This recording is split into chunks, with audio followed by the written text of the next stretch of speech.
O governo Bolsonaro, ele fez um programa para tentar reduzir a dependência de fertilizantes. Não sei se você sabe, o Brasil, 85% dos fertilizantes são importados. Qual foi a efetividade do programa do governo Bolsonaro para reduzir a dependência de fertilizantes? Qual é o lucro disso? Ronald, qual foi a efetividade? Vamos falar de números. Ô, Ronald, mas veja, você acabou de pedir uma solução. E eu estou lhe dando um exemplo do governo Bolsonaro, que fez um programa, inclusive a ministra Tereza Cristina. Funcionou, E a Ronald? carga tributária que o governo Lula impõe aqui para o agro e para todas as outros importadoras de commodities. fertilizantes são isentas de imposto no Brasil, Ronald. Não importa, mas Não importa o que é a carga tributária, eles são isentos. Como que Mas aqui eles são a gente isentos. mas tem outras cargas tributárias? Eles são isentos, Ronald. Sou Jones Manuel, sou professor, pesquisador, militante comunista e hoje estou no Zona de Fogo para debater com 20 conservadores.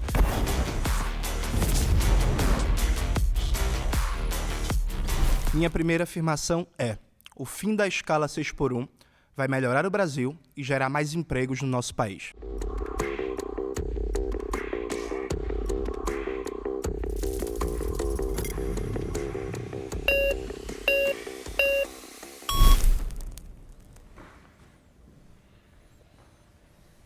Meu nome é Heron e eu não acho que vai gerar mais empregos, até porque quanto mais flexível é a sua hora de trabalho, maior a sua negociação com o seu patrão e, consequentemente, você pode gerar mais oportunidades para pessoas diferentes, de perfis diferentes, de modos de vida diferentes. E há muitas pessoas, eu acho que a realidade do Brasil, as pessoas têm mais de um emprego, inclusive muitas pessoas trabalham 7x7, fazem Uber, fazem transporte de aplicativo, trabalham no fim de semana, têm a sua própria empresa, têm o seu próprio trabalho, concomitante ao trabalho que eles têm de renda principal. E eu acho que quando você fixa algo que é o melhor, você não está levando em conta as particularidades de cada pessoa e de cada um que está querendo trabalhar da sua forma.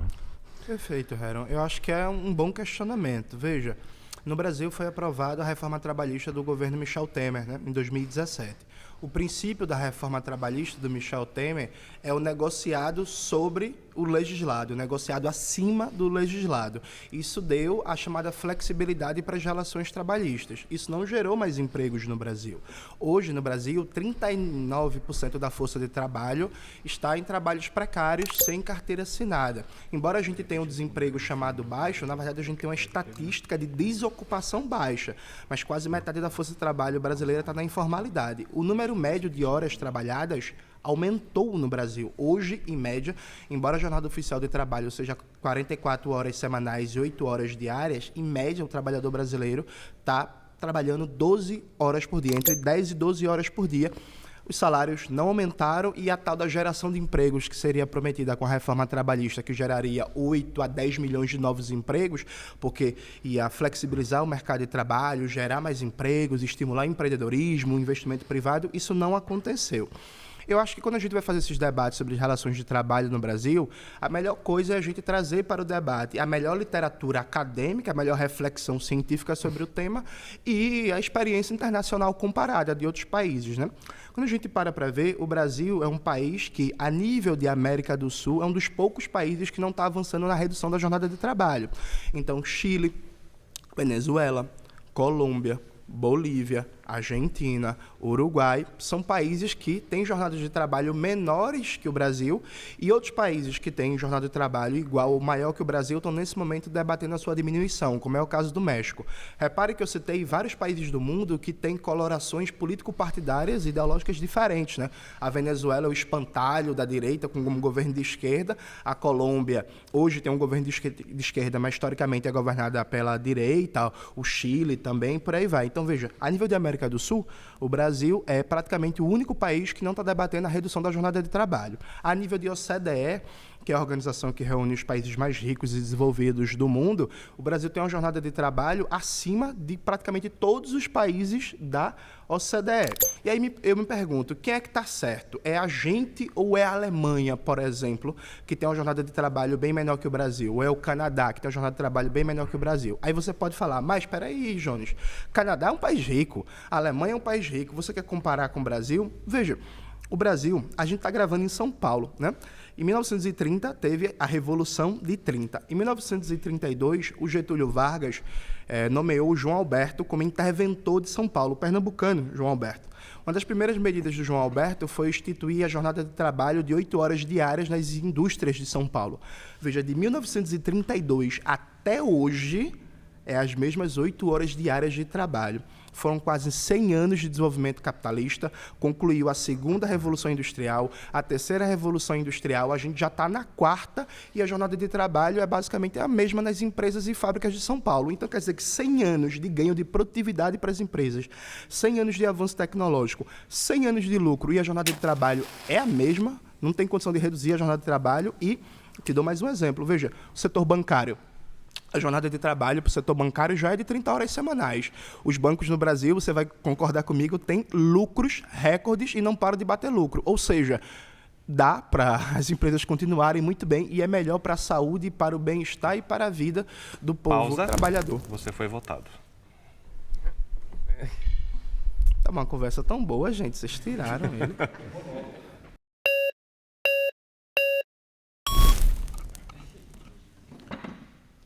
Bom dia. Bom dia. Eu também sou professor, meu nome é Robson. Prazer, Robson. E apesar de ter uma prepotência aí da questão comunista pro lado do professor, eu sou uma exceção a essa regra. E assim, você traz dados, você apresenta dados históricos, você apresenta relações com outros países. Só que eu, enquanto pessoa, eu acredito que antes de se discutir a relação de trabalho, ou seja, a questão de se diminui, se aumenta, você precisa discutir no Brasil uma coisa que não é falado, principalmente por quem defende a diminuição da escala de trabalho, que é a questão salarial no Brasil. Perfeito. Como é que você pode querer que nós falamos sobre, vamos diminuir para uma escala, por exemplo, 4x3, sei lá, 3x4, 1x1, não importa. Sendo que no país você ganha um salário de quê? R$ 1.518? É esse o salário mínimo hoje?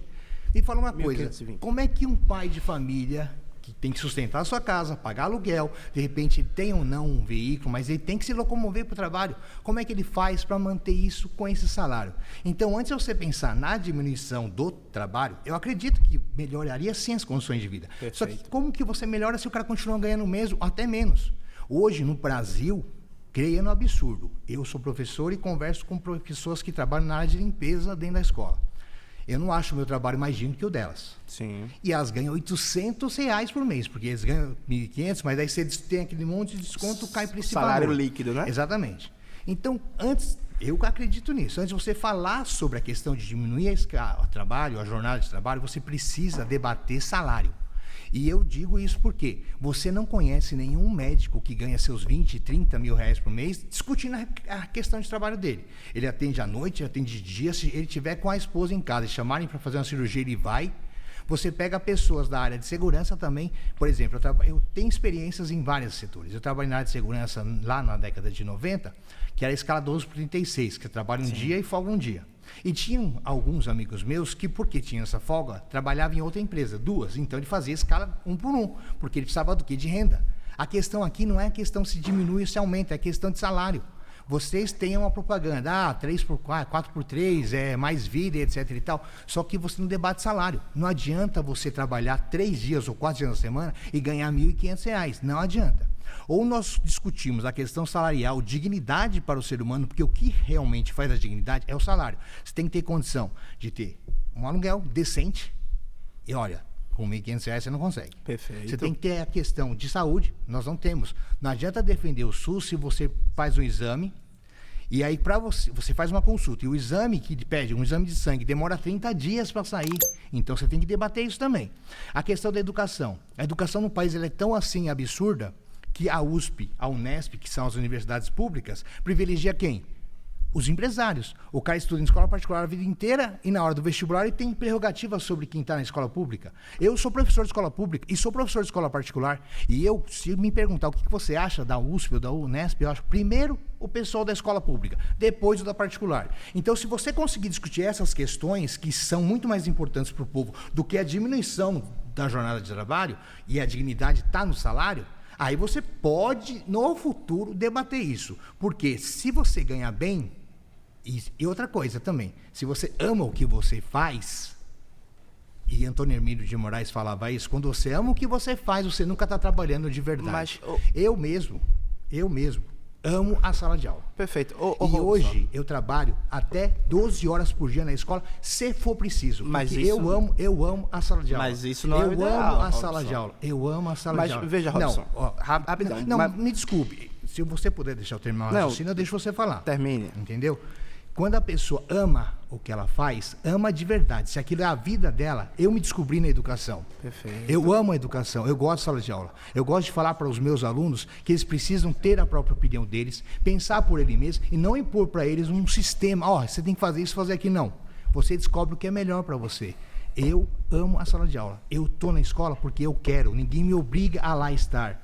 E para mim aquilo não é trabalho. Tem os seus sabores? Em todos tem. Agora, você acha justo? Você diminui a jornada de trabalho, o cara ganha menos, e aí o que ele faz? Vai trabalhar como entregador de aplicativo, seja na Uber, na iFood, na 99, para entregar remédio em farmácia. Qual que é o motivo? Vamos falar sobre a real? Essa medida é totalmente populista. Não tem a ver com real, não tem a ver com qualidade de vida. A qualidade de vida está na dignidade. E dignidade só se tem quando o cara tem condições de manter a ele e a sua família. A partir daí se discute outros benefícios. Perfeito, Robson. Veja, primeiro quero parabenizar pelo seu raciocínio, eu concordo com praticamente tudo. Eu só não acho que a maioria dos professores são comunistas, mas isso é um debate de lado. Vamos fazer um debate aqui sobre a economia. Veja, nos 3 minutos e meio que você falou, você colocou várias questões que são questões fundamentais para a maioria do nosso povo. Só que, veja, não existe uma contradição entre debater a redução da jornada de trabalho e debater salário. Vamos aqui fazer uma reflexão. Veja, no Brasil, hoje o poder de compra do salário mínimo é praticamente o mesmo que era em 1964. Né? A gente tem, na prática, um congelamento histórico do poder de compra do salário mínimo. A gente tem no Brasil hoje um crescimento do poder de compra do salário mínimo, uma atualização do salário mínimo que pega a reposição da inflação, só que está muito aquém do necessário. Inclusive, recentemente, o governo Lula aprovou uma legislação que limita o crescimento do salário mínimo a, no máximo, 2,5% acima da inflação, o que é um atentado contra o salário mínimo no Brasil, né? Então, sim, a gente tem um problema de salários baixos e tem um problema que vai além, Robson. Um dos problemas que a gente tem é que a economia brasileira, há mais de 30 anos, não cria em massa empregos bons, empregos qualificados, que pagam altos salários. O que é que eu estou chamando de altos salários? Empregos que paguem acima de 4 salários mínimos.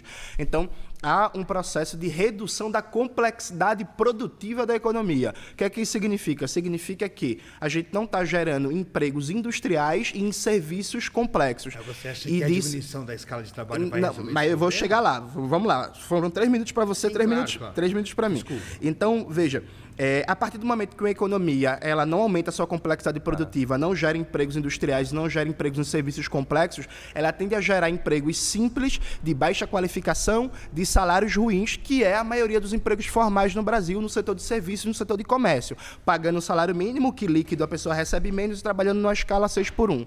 O que é que a gente precisa? A gente precisa de um conjunto de providências. A redução da jornada de trabalho, ela vai melhorar de imediato a qualidade de vida do trabalhador, desse ponto de vai vista. melhorar em termos de lazer, em termos de saúde, em Como termos ter de lazer e oportunidade. saúde se ele não tem condições? Rapidão, a gente vai chegar lá. Em termos de lazer, em termos de saúde, porque, inclusive, são empregos fundamentalmente no comércio e nos serviços. Agora, junto à redução da jornada de trabalho, que é sem redução de salário, mantendo o salário. Você acha que isso é possível? Totalmente possível. Sabe por quê, Robson? 47% dos empregos formais gerados no Brasil são gerados por grandes tributação empresas. que é dada Não, em mas cima só um dos momento, empregos só um momento, formados? só um momento. 47% dos empregos gerados no Brasil são empregos gerados por grandes empresas que têm lucros bilionários. As 400 empresas de capital aberto no Brasil tiveram um crescimento de 30% na sua taxa de lucro ano passado. Mas, na verdade, você está só olhando o espectro do lado contrário. Não, Ou não. seja, Robson. E a tributação que é dada a essas empresas? Mas, Eu não estou defendendo o Robson, empresário, mas há uma tributação Robson, séria em cima. Robson. Quando o cara contrata um empregado, ele Robson, paga 3 vezes mais Robson, do que a ele maioria paga de das salário. grandes empresas no Brasil basicamente não pagam tributos E a porque questão da formação desse elas povo têm, pra chegar lá? Só um momento. Elas têm um negócio chamado refis. Então você que é professor, eu que sou professor, se a gente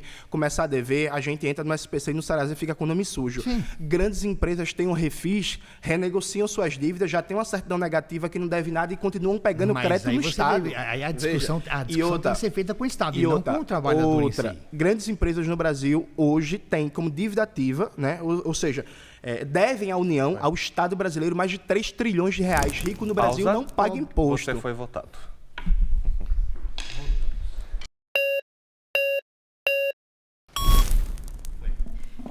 Meu nome é Gessé, tenho Prazer, 16 Gessé. anos. Quantos anos? 16 anos. Coisa boa, Gessé, eu lembro dessa época. Que bom. Garanto que a gente seguiu caminhos diferentes, né?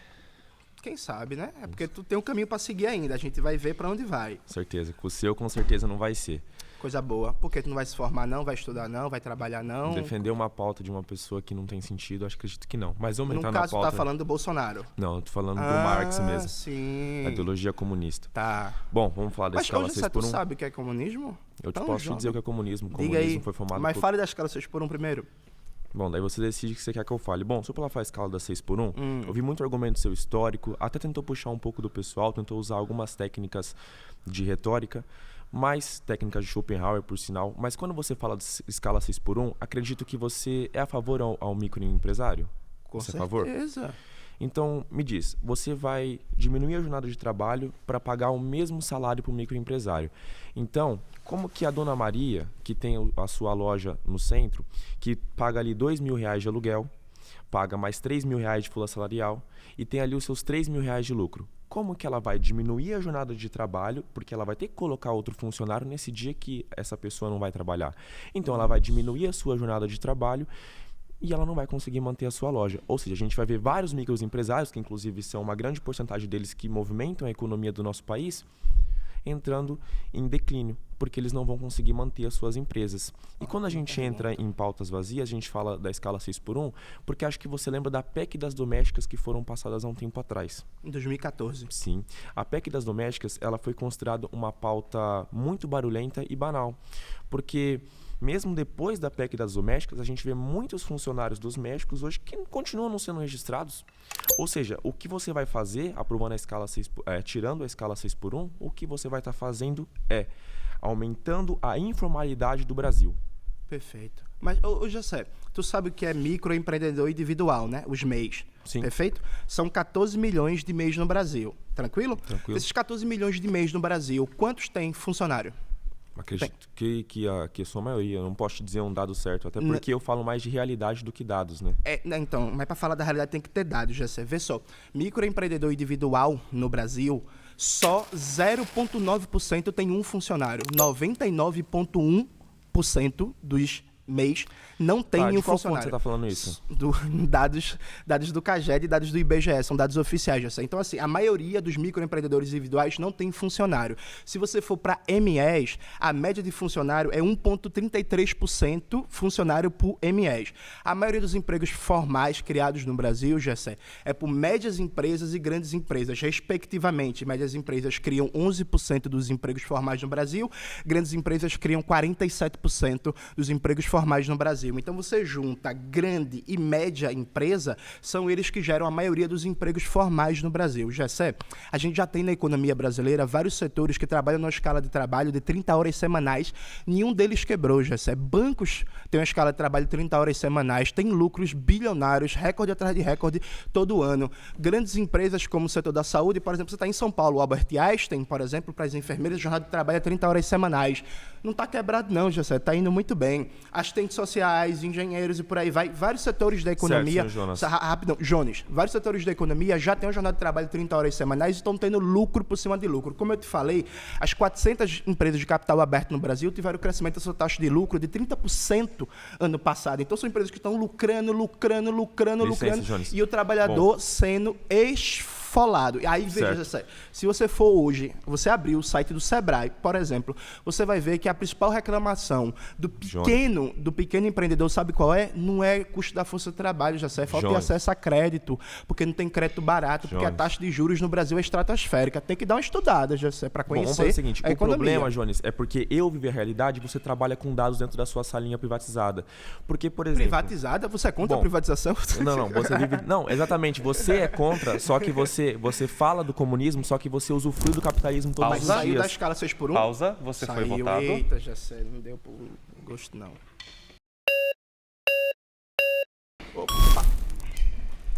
Olá, Jones. Meu nome é Kaique. Eu acho que o maior problema da escala 6 por 1 é principalmente o poder de compra, o salário. O salário, infelizmente, no Brasil é horrível. A cada dia, a inflação está corroendo mais ainda o salário da pessoa E você diminuir a escala não vai fazer que a pessoa trabalhe menos, ela vai arranjar outro trabalho por fora. E esse é um grande problema, porque, em geral, as pessoas no Brasil passam muito aperto, né? Então, elas precisam trabalhar, elas precisam ganhar dinheiro. Então, a solução para isso, na minha visão, é aumentar o poder de compra, fazer com que a inflação diminua, não fazer com que ela aumente, fazer com que o salário ele consiga fazer comprar as coisas necessárias, para então a pessoa não precisar ter que trabalhar mais para conseguir viver. Perfeito. Kaique, veja, para aumentar o salário depende de política econômica, depende do regime de macroeconomia que está colocado. Pausa, no você foi votado. Que rápido! Porra!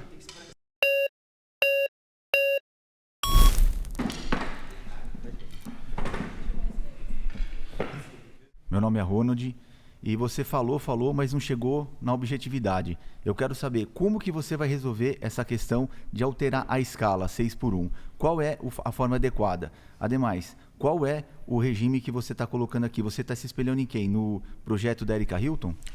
Boa pergunta, Ronald. Veja, eu não estou me espelhando no projeto da Erika Hilton, não, até porque a redução da jornada de trabalho é uma pauta histórica no Brasil e a gente tem muito acúmulo, inclusive internacional, como eu já lhe falei. Na Constituição de 88 tinha um debate sobre reduzir a jornada de trabalho para 40 horas semanais. Infelizmente ficou em 44. A gente pode se espelhar, Ronald, na OCDE, que é a Organização dos Países mais ricos do mundo, que nenhum país é comunista. Mas nós temos que ter a régua aqui no Brasil, não China, outros países. Né? Não, a gente precisa pegar o exemplo internacional. Não, mas se você nós quiser temos que medir pegar pela o nossa regra, exemplo pela nossa sociedade de brasileiro, educação, Ronald, se como que você nós quiser pegar o trabalhamos. exemplo brasileiro, Então, me traga um vários exemplo. setores da economia já trabalham com a escala de 30 horas semanais. São setores que não têm prejuízo, continuam tendo Mas lucro. isso vai fazer com que e aumente isso- mais ainda Aumenta a o quê, carga Ronald? tributária. Não vai não, a carga Ronald. Não tem lógico nada a que ver, sim. Ronald. Você Não acha tem que nada a você acha ver, que o Ronald. trabalhador ele vai Ronald, ter grande o empresário no Brasil não paga você falou, imposto. você falou Grande que tem empresário no você Brasil falou que não tem o paga parcelamento imposto. dos Ronald, impostos, grande o empresário no trabalhista, Brasil deixa eu te não falar paga uma coisa. imposto. O Grande empresário no Brasil imposto não da paga imposto. empregada. Grande Se você não empresário pagar, no Brasil se você não paga pagar as imposto. questões Grande da empresário no empregada, Brasil sabe o não que paga acontece? imposto. Você tem Tá um bom. crime de sonegação fiscal. Minha segunda afirmação é: o agronegócio é um dos responsáveis pela fome no Brasil.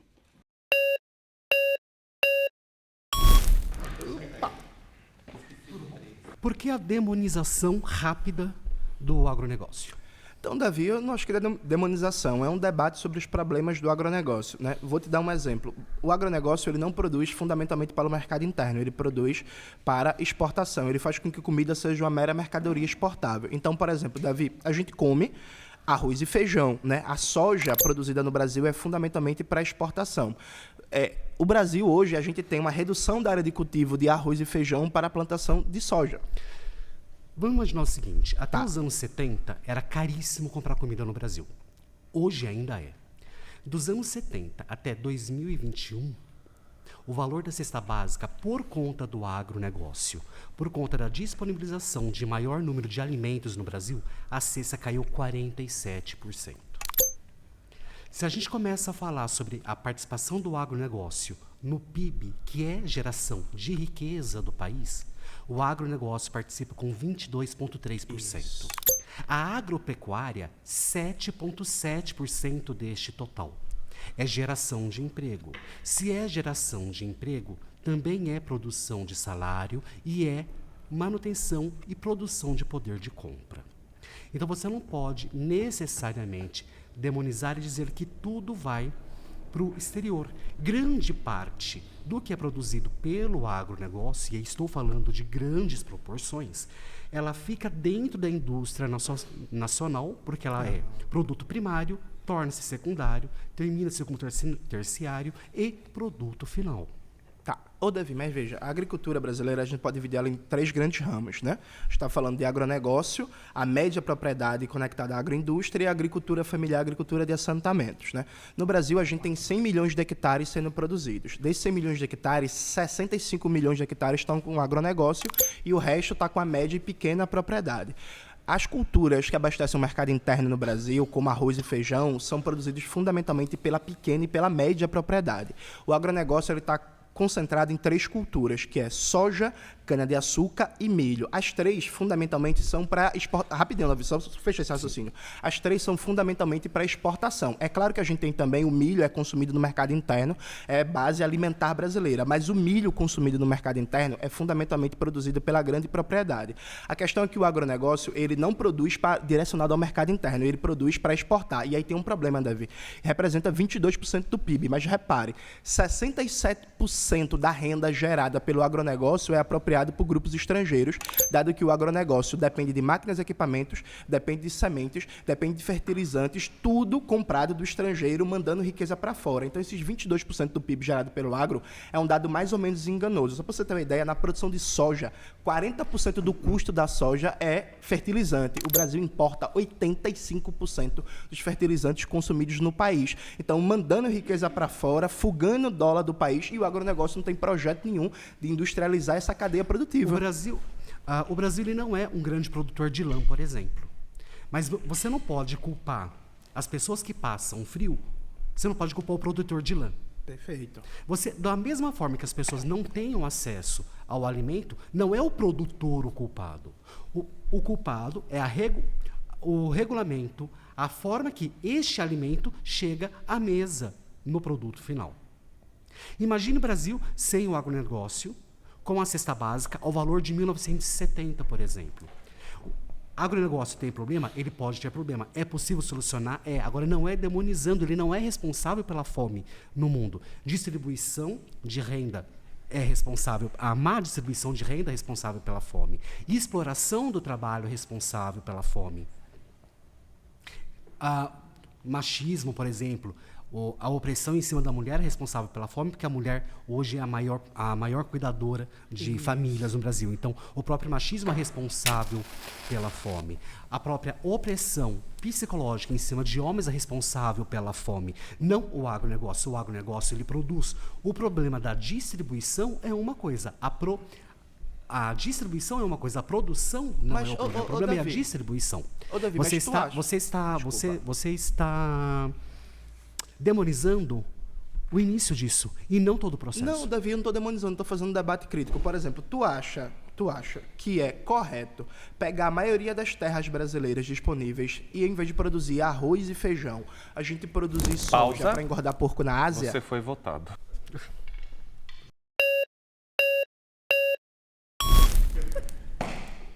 Olá! Tudo bem, Jones? Meu nome é Tamis. Tudo bem, Tamis. Você é mineira? Não, sou paulista mesmo.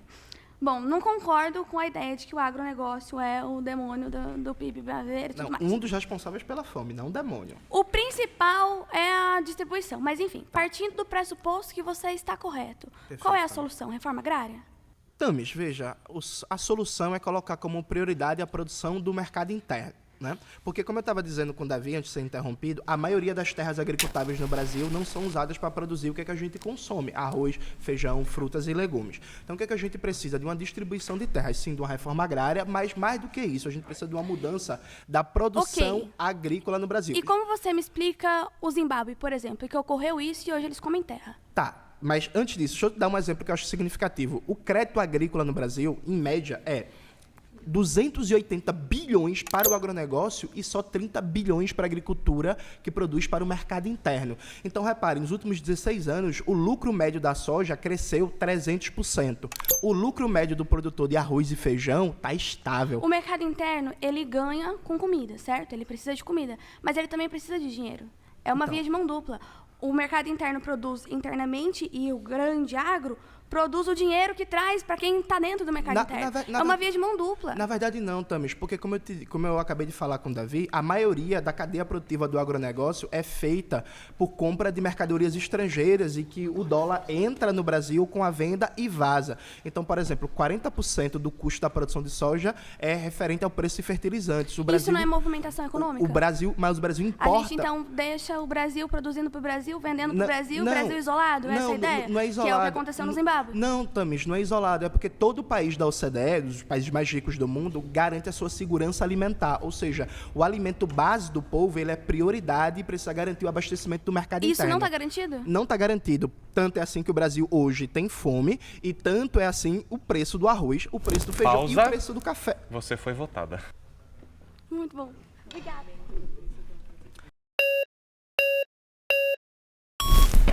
Agora conseguiu. Agora Prazer, Roberto Lacerda. Prazer, Roberto. Também sou professor, jornalista. Coisa boa. Acho É interessante. gaúcho? Não. Tá. Sotaque é porque eu sou da Moca, pode se puxar um pouco pro italiano, às vezes se confunde. Eu boto fé. E acho muito interessante esse debate, mas acredito que ele deve começar por uma coisa chamada reforma agrária. Perfeito. Porém, no Brasil, historicamente, o grande primeiro projeto de reforma agrária foi apresentado por um negro liberto, conservador, chamado André Rebouças, ao qual ele chamava de democracia rural, isso no século XIX. Esse projeto acaba sendo abortado com o golpe da República, e fala-se muito que, mas o André ele foi por amizade a Dom Pedro, por exílio. Claro que ele teve que ir por proteção, porque as grandes propriedades latifundiárias levariam ele para a forca por essa ameaça, digamos, ao seu projeto de poder no país. Então, por isso, acabou sendo abortado. E esse projeto de democracia rural, ele era pautado em acabar com uma coisa que existe até hoje, que é o domínio político brasileiro por uma coisa chamada capitanias hereditárias. Isso. Continua na mão do latifundiário, não só dele, mas das grandes empresas, das megacorporações. Hoje o governo, dos 10 maiores recebedores de dinheiro público, metade vem dos latifúndios, outra metade são os bancos. Isso. E acabam sugando esses recursos, o que leva ao aumento da carga tributária, a estrangulamento de crédito. Porém, eu não consigo achar um único exemplo histórico no qual a reforma agrária feita pelo método revolucionário levou a não só a diminuição da fome, como a um fortalecimento e a uma quebra desse poder político. Você vê a queda da União Soviética, o surgimento dos grandes oligarcas. Isso. Você vê em países que se dizem com uma experiência histórica de esquerda, mais revolucionária, a fome aumentando. Então, eu quero entender como que nós fazemos essa reforma agrária por um método que não gere justamente um aumento da fome e uma massa de miseráveis e até um aumento de concentração de poder político, que transformaria isso aqui num grande coronelismo depois. Perfeito. Roberto, eu acho que você foi muito feliz trazendo o André Rebouças. Eu tenho dúvida se ele só seria conservador, mas dito isto, a proposta de reforma agrária do André Rebouças seria fundamental. O Eduardo Galeano, ele diz, inclusive, que uma das grandes diferenças do Brasil para os Estados Unidos, que os Estados Unidos fez a sua reforma agrária quando o Sul perdeu a Guerra Civil e depois o país virou a potência industrial que virou e o Brasil não fez a sua reforma agrária. E qual foi o método que eles fizeram a reforma agrária deles? Só que aí, não veja... foi revolucionário. Depende, né? Foi uma reforma agrária no âmbito de uma guerra civil, que não foi um processo parlamentar. Mas que não foi para ser feita a reforma agrária da guerra civil. Perfeitamente. Dito isto, qual é a questão central? Acho que você cita o dado que é muito importante. 158 bilhões são dados anualmente de isenção fiscal para o agronegócio. Isso é dinheiro suficiente para acabar, por exemplo, com déficit de moradia no Brasil ou com déficit de creche no Brasil. Isso é só as isenções fiscais diretas que o agronegócio recebe. Para mim, qual é a questão central? A gente precisa começar com passos. Roberto, né? Isso. A gente precisa começar com passos. O primeiro passo é desconcentrar o crédito, né? Como eu já acabei de citar, no Brasil, 280 bilhões é crédito para o agronegócio e só 30 bilhões é para a agricultura familiar e para a média propriedade que produz para o mercado interno. Esse é o primeiro passo fundamental. A gente precisa democratizar e baratear o acesso ao crédito para o produtor rural. O segundo passo fundamental, a gente precisa de um programa de mecanização do campo brasileiro. Só 4% da agricultura familiar do Nordeste é mecanizada. Isso faz com que a produtividade seja muito baixa e o Brasil importa de maneira sistemática máquinas e equipamentos do exterior. Terceiro passo, a gente precisa pensar numa soberania da produção de sementes no Brasil. Ano passado, o Brasil gastou mais de 20 bilhões de reais importando sementes no Brasil, inclusive usando sementes transgênicas de empresas como a Bayer, que a gente não produz. A gente precisa pensar um complexo produtivo nacional que una a produção de máquinas e equipamentos no Brasil para gerar emprego no Brasil. Você foi votado. Poxa, o pessoal não quer debate, Roberto. Eu tava ficando tão animado.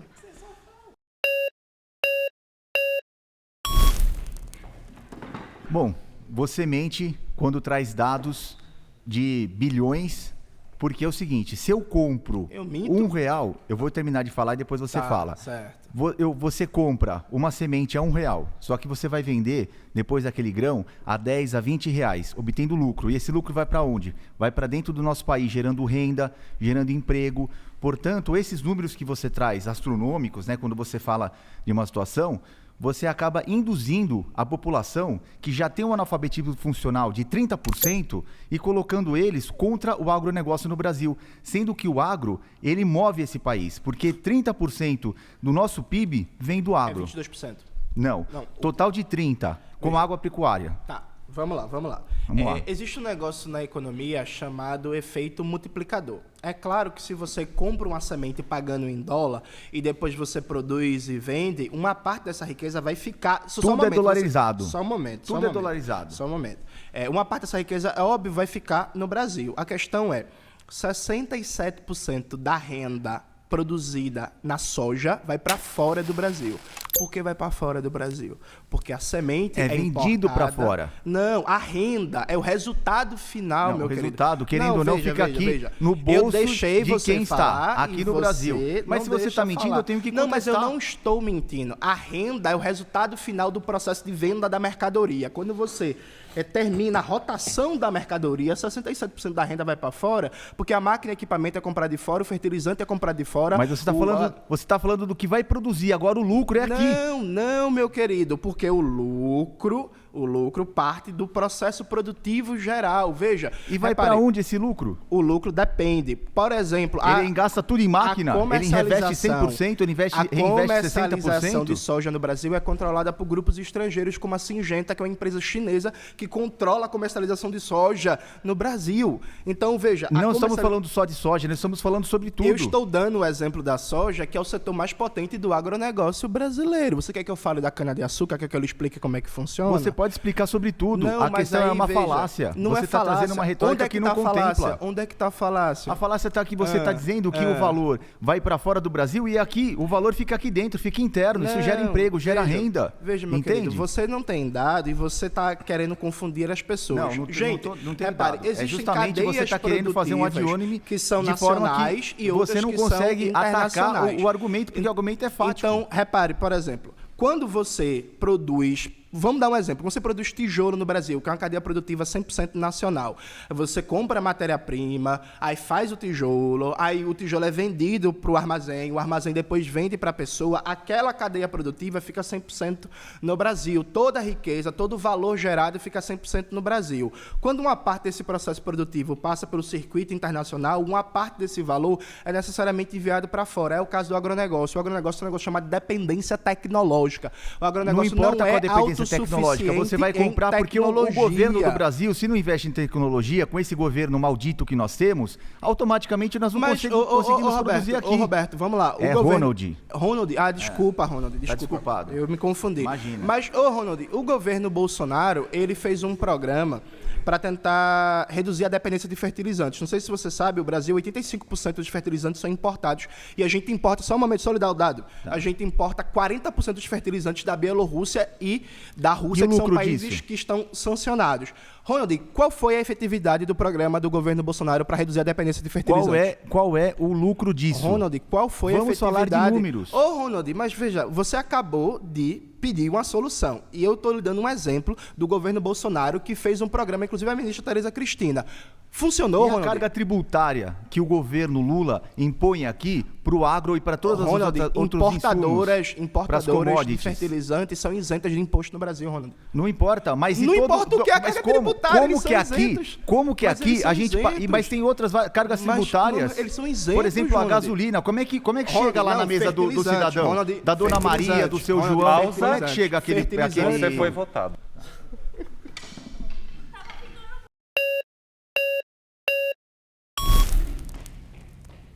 Olá, meu nome é Thomas Erickson, sou um jovem conservador de 17 anos. Thomas Edson? Erickson, perfeito. Exatamente. E assim, você tem dito que o agro, ele produz para fora. Mas como assim? Explique melhor para mim entender. É basicamente o agro, ele está de costas para o mercado interno, ele produz mercadorias para exportação que não passam pelo circuito brasileiro. O agro não gera empregos para o Brasil? Não, ele gera uma quantidade de empregos. Então ele gera empregos, então ele vai gerar renda e economia para o Brasil, certo? Baixo. Não, ele gera uma quantidade de empregos muito baixa. Qual o número? Vou te dar um exemplo. Exemplo não, eu quero número. Não, então, eu vou te dar o número. Eu consigo falar ou você vai ficar dando lacradinha interrompendo? Eu tô perguntando. Não, você tem medo de perguntas? Não, eu posso responder? Então eu posso responder? Então, por favor, dados. 1 hectare de arroz... aliás, Ninguém falou de hectare de arroz. Eu posso responder ou você vai ficar dando lacradinha? Termina. Vai ficar dando Pode falar. lacradinha? Então, você pega, por exemplo, 50 hectares de arroz precisam de um trabalhador, né, para serem produzidos. Já a soja, 200 hectares só precisa de um trabalhador. Então, as culturas para o mercado interno, como arroz, feijão, frutas e hortaliças, geram muito mais empregos do que a agricultura de exportação, como é o caso da soja, milho e cana-de-açúcar, que inclusive tem uma quantidade de composição orgânica do capital alto, Tá, usa mas muito ele maquinário gera- ele e gera- maquinário importado, diga-se de passagem. Já né? que você Gerando gosta emprego de fora. responder, qual que é a composição do PIB que o agronegócio tem no Brasil atualmente? O PIB brasileiro, composto de agricultura, pecuária e por aí vai, está em qual torno que é o de número? 26 a 27%. Só Tá. que o dado do PIB é um pouco enganoso, né? Porque ele tem problemas. Ele compõe e gera emprego de 26% do Não, nosso país. não. Tá, PIB é sim, diferente de perdão. geração de... Não, calma. Thomas, só um Certo, momento. certo. Só. Percentual do PIB é diferente de percentual de geração de emprego. São coisas Tá, diferentes. olha só, mas ele gera emprego no Brasil. Você foi votado.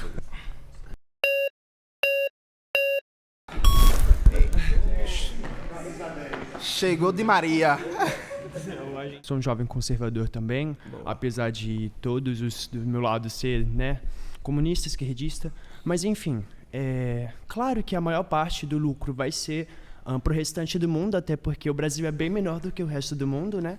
Então fica meio claro que a maior parte da renda quem vai ficar são os outros países. E também eu penso que... Deixa o cara falar, gente. Pausa. Pelo amor de Deus, porra. Oxi, nossa senhora. Nossa, o cara nem terminou a pergunta, velho.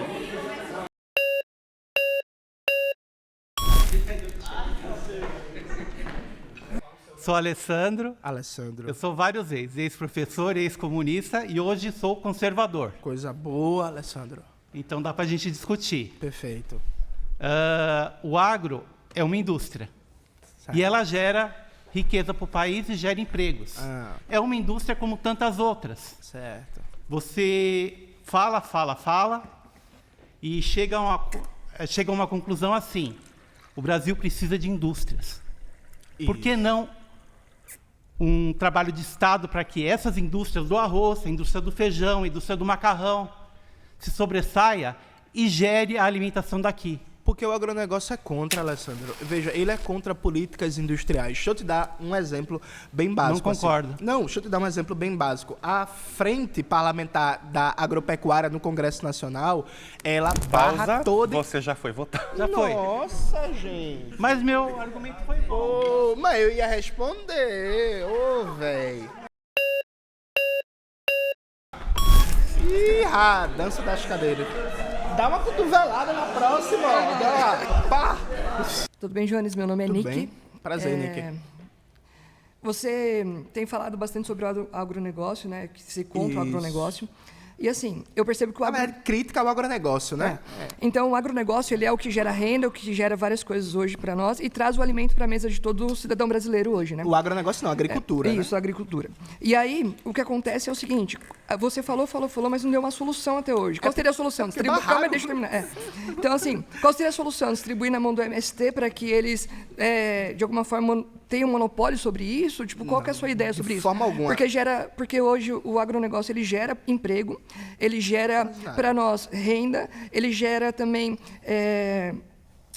quando a gente importa, exporta, né? A gente também traz para nós o lucro ali e traz renda para o nosso Brasil. Aproveitando que está acabando o tempo, vê só, Nick, a solução para mim começa como prioridade para produzir para o mercado interno. Para produzir para o mercado interno, a gente precisa priorizar a pequena e a média produção, que é onde a produção é destinada para o mercado interno para abastecer a nossa mesa, porque o agronegócio produz para exportação, produz mercadoria.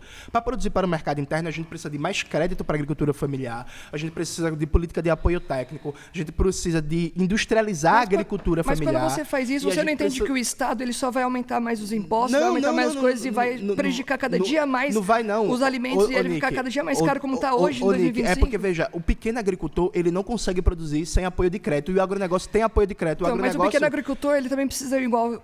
isso vai contraditório, exemplo, contra o MEI, essas coisas, porque assim, ele precisa de funcionários. Então, e aí os funcionários, tudo, ele vai pagar muitos impostos, ele paga muita coisa e acaba não aguentando se sustentar tudo. O agronegócio tem crédito subsidiado, o pequeno agricultor não tem. Não, entende? Mas daí o pequeno agricultor ele não tem por quê? Porque o Estado ele não libera tudo isso. Minha terceira afirmação é: historicamente os Estados Unidos sabotam a soberania e o desenvolvimento do Brasil.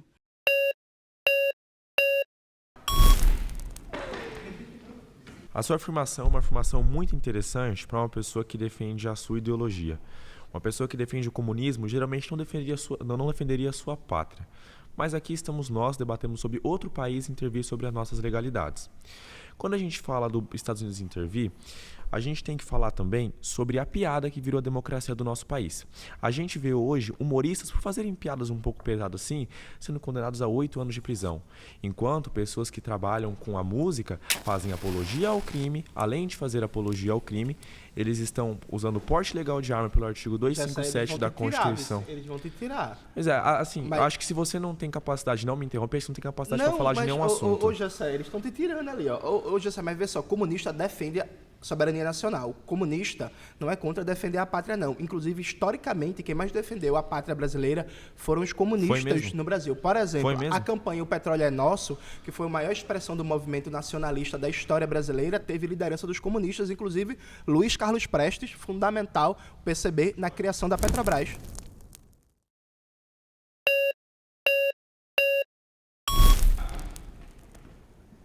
Analisando um pouquinho de tudo que você falou, parece que você quer isolar o Brasil no agro De forma e alguma. parece que você quer isolar o Brasil no relacionamento internacional. 88 bilhões é injetado no Brasil pelos Estados Unidos. Como é que eu falo que os Estados Unidos perseguem, é inimigo do Brasil? Dorme cacia embaixo da cama. Deixa eu dar um exemplo. Sabe que são terras raras, são minérios fundamentais na produção de chips, de baterias para carros elétricos e por aí vai. Existe uma corrida global por terras raras, porque está no âmbito da 4ª revolução industrial, né? Energia renovável, 5G, Big Data e por aí vai.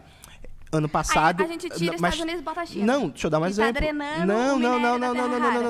Eu não defendo nem Estados Unidos nem China, eu defendo soberania nacional. Brasil isolado. Mas assim que começa o comunismo. Deixa eu dar o argumento. Então, ano passado, uma chefe militar dos Estados Unidos esteve no Brasil defendendo que o Brasil só poderia vender as suas terras raras sem processar no Brasil, sem gerar emprego no Brasil, vender em natura, para eles processarem industrialmente lá. O que a gente defende? Tá, falou, o Brasil teve que acatar? Não, então, mas veja... O Brasil não é soberano na sua decisão? O Brasil não é soberano porque ele é cercado por bases militares dos Estados Unidos. Toda a América do Sul...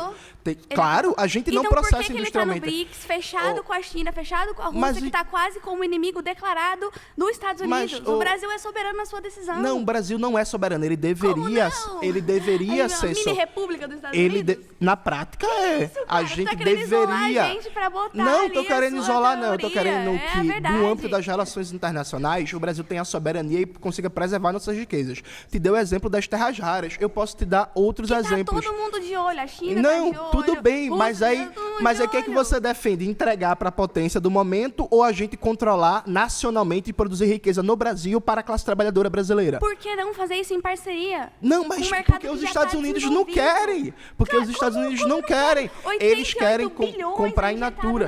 Beleza, a gente tira os Estados Unidos de lado. Como que a gente vai repor esses 88 bilhões? Mas veja, esses 88 bilhões que você fala de investimento direto, quanto é que é remetido de lucro para fora? Porque, repare, quando tem uma empresa dos Estados Unidos, como, por exemplo, tem a Ford nos Estados Unidos no Brasil. A Ford investiu 5 bilhões. Beleza, quanto foi o lucro da Ford? Quanto de emprego a Ford gerou? Só um momento. Quanto de foi? Renda Não, gerou? então, mas veja. Quanto de dignidade quanto a foi? Ford trouxe para o Brasil? Escute. Cara? Quanto foi o lucro da Ford e Vamos quanto isolar. ela remeteu para os Estados Unidos? Veja, ninguém está defendendo isolar. O que a gente está defendendo é uma política de soberania nacional. Uma política de controle nacional. Então, veja, a gente já tem soberania nacional, o Brasil não tem problema, não. Não, o Brasil tem problema. Mas dizer que o Brasil não é soberano nas suas decisões... O Brasil não é soberano, claro que não. Claro que não. Claro que não. Ele Posso te dar outro exemplo? É porque você não está deixando terminar o argumento. Mas veja, vamos ao argumento do petróleo. Hoje, a maioria dos postos do pré-sal estão na mão de empresas estrangeiras que estão explorando esses postos do pré-sal. Ainda bem, porque senão estaria no bolso da esquerda. Não, estão explorando esses postos do pré-sal, estão remetendo riqueza para fora e o brasileiro pagando uma fortuna. Vamos deixar aqui dentro como deixamos na Petrobras. Aí mas veja, mas no caso você está defendendo... E eu sei que você nem é lulista. Não, mas vai ter calma, você está defendendo, então... riqueza brasileira ir para a empresa noruega, ir para a empresa chinesa, ir para a empresa dos Estados Unidos, ir para a empresa da uma Inglaterra. economia que trabalha com parceria. Não, sem tudo essa bem, ideia de mas isolar. lá- Não, vamos Otami, fazer tudo sozinho, aqui é o nosso parquinho. Mas lá em Que Recife, isso, a cara? gente tem um termo chamado parceria caracu. Desculpa o termo vulgar, mas isso é uma parceria caracu. Porque eles vêm aqui, praticamente não pagam imposto, exploram o processo do pré-sal, não gera tecnologia, gera pouco Não emprego, gera renda, envia não riqueza, gera emprego, envia riqueza não para gera fora, dignidade. envia riqueza para Eles não fora, geram isso, e a gente Jones. pagando uma fortuna na gasolina. Eles não geram Você acha que a emprego? gasolina tá barata? Você Não. acha que o diesel tá barato? Mas a culpa não é só dos Estados Unidos. Não, mas ninguém tá falando que a culpa é dos Estados Unidos. A Ah, gente você tá tá dizendo que eles não Não, a gente tá trabalhando no exemplo dos Estados Unidos, Então mas você tá quer me falando dizer que os Estados Unidos mandam no Itamaraty, por exemplo? com A CIA certeza. manda no Itamaraty, não é soberano. No Itamaraty é totalmente alinhado ao interesse estratégico dos Estados Unidos, não tenha dúvida disso. Então qual que é a sua esperança num país que é uma mini república dos Estados Unidos? A minha esperança Não é é melhor sair justamente combater isso, enfrentar Sozinho? isso para Isolado? Não, isolado não.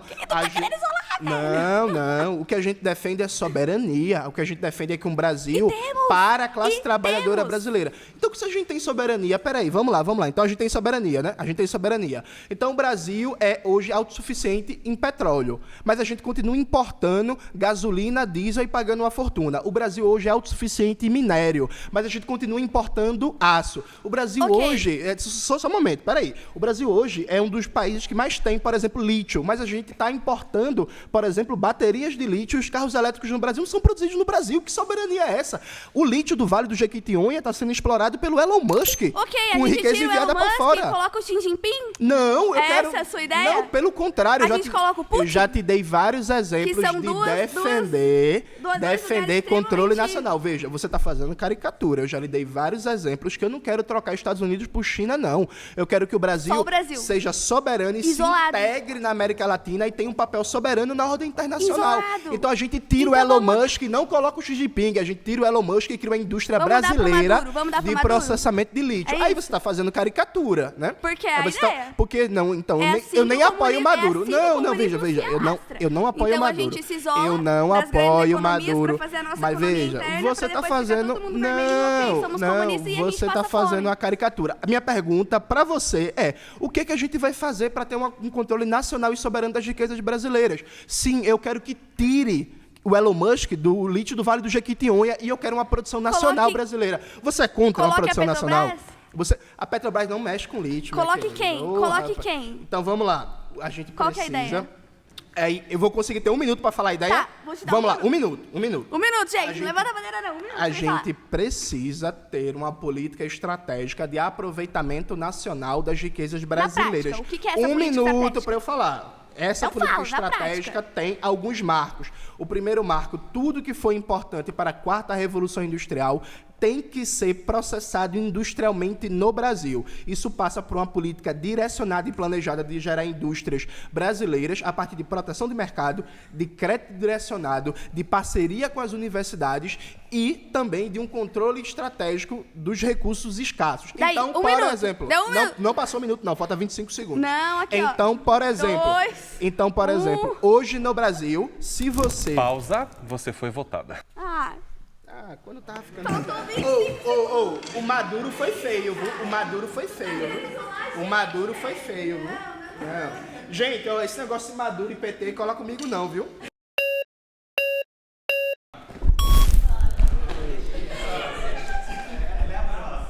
Então, Jones, você falou no começo do seu discurso sobre o PCB e sobre o Luiz Carlos Prestes. Isso. Os dois foram financiados pela Internacional Comunista. Não, isso é Os dois conversa. foram. Desculpa, e eu você... esqueci teu nome.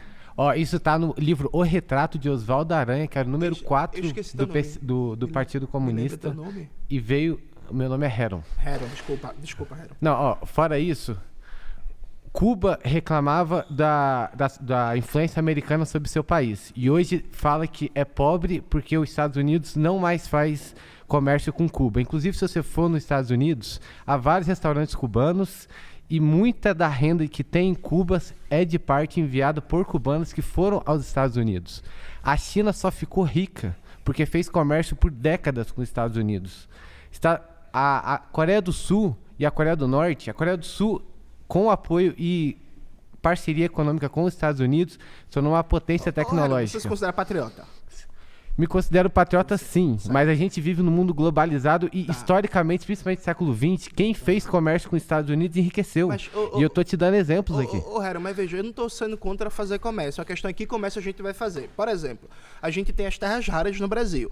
O comércio que a gente vai fazer, a gente vai pegar as terras raras in natura e vai vender para os Estados Unidos e depois comprar o produto industrializado pagando 10 vezes mais, ou a gente vai processar industrialmente no Brasil. A gente tem petróleo bruto, a gente vai extrair o petróleo, refinar o petróleo e, por exemplo, exportar o diesel, ou a gente vai vender o petróleo bruto para os Estados Unidos e depois importar a gasolina e o diesel. Minha questão não é não fazer comércio, Harold. Minha questão é que comércio a gente vai fazer. Você citou o Oswaldo Aranha. O Oswaldo Aranha é autor de uma reflexão muito conhecida sobre o país sobremesa. Ele fala que o Brasil é o país da sobremesa, que vive de exportar castanha, frutas e não sei o quê. E nenhum país é soberano, tendo sua base produtiva, a base de produtos primários. A questão é que comércio a gente vai fazer. Você citou o exemplo da China. A China tem uma política industrial que é a mais eficiente do mundo há 40 anos. Então a questão é, Harold, enquanto patriota, como é que a gente vai manter as riquezas brasileiras por aproveitamento da maioria do povo brasileiro? Como? Quando a gente faz comércio com os Estados Unidos, por exemplo, você estava falando do agro, por exemplo, 67% da renda do agro você estava falando que ia para fora, isso, certo? Empresa estrangeira. Quando você compra, por exemplo, fertilizante de fora, tem a transportadora, aquela pessoa do agro que está fazendo o lucro, ele está aumentando o seu número de funcionários, ele está aumentando o seu número de maquinário interno, ele vai precisar gastar mais com carros aqui no mercado interno. Mas peraí, quando você faz o comércio e você aumenta o lucro do seu país, você aumenta a renda dentro do seu país e a economia gira. Harold, mas veja, 85% do fertilizante no Brasil é importado de fora. Então, no caso, tu defende a gente continuar importando fertilizante ao invés de a gente produzir fertilizante aqui dentro no Brasil, porque quando começou a guerra da Ucrânia, o preço dos alimentos disparou, pipocou, dentre outras coisas, porque 23% do fertilizante usado no Brasil é importado da Rússia. Aí tem a guerra da Ucrânia, o preço do fertilizante dispara e o preço da comida dispara, Harold. No mundo ideal, você tá certo. No mundo ideal, no mundo ideal, você tá certo. Vários países buscam soberania. O ideal era que todas as indústrias, todas as empresas fossem brasileiras. Você foi votado. Harold, que...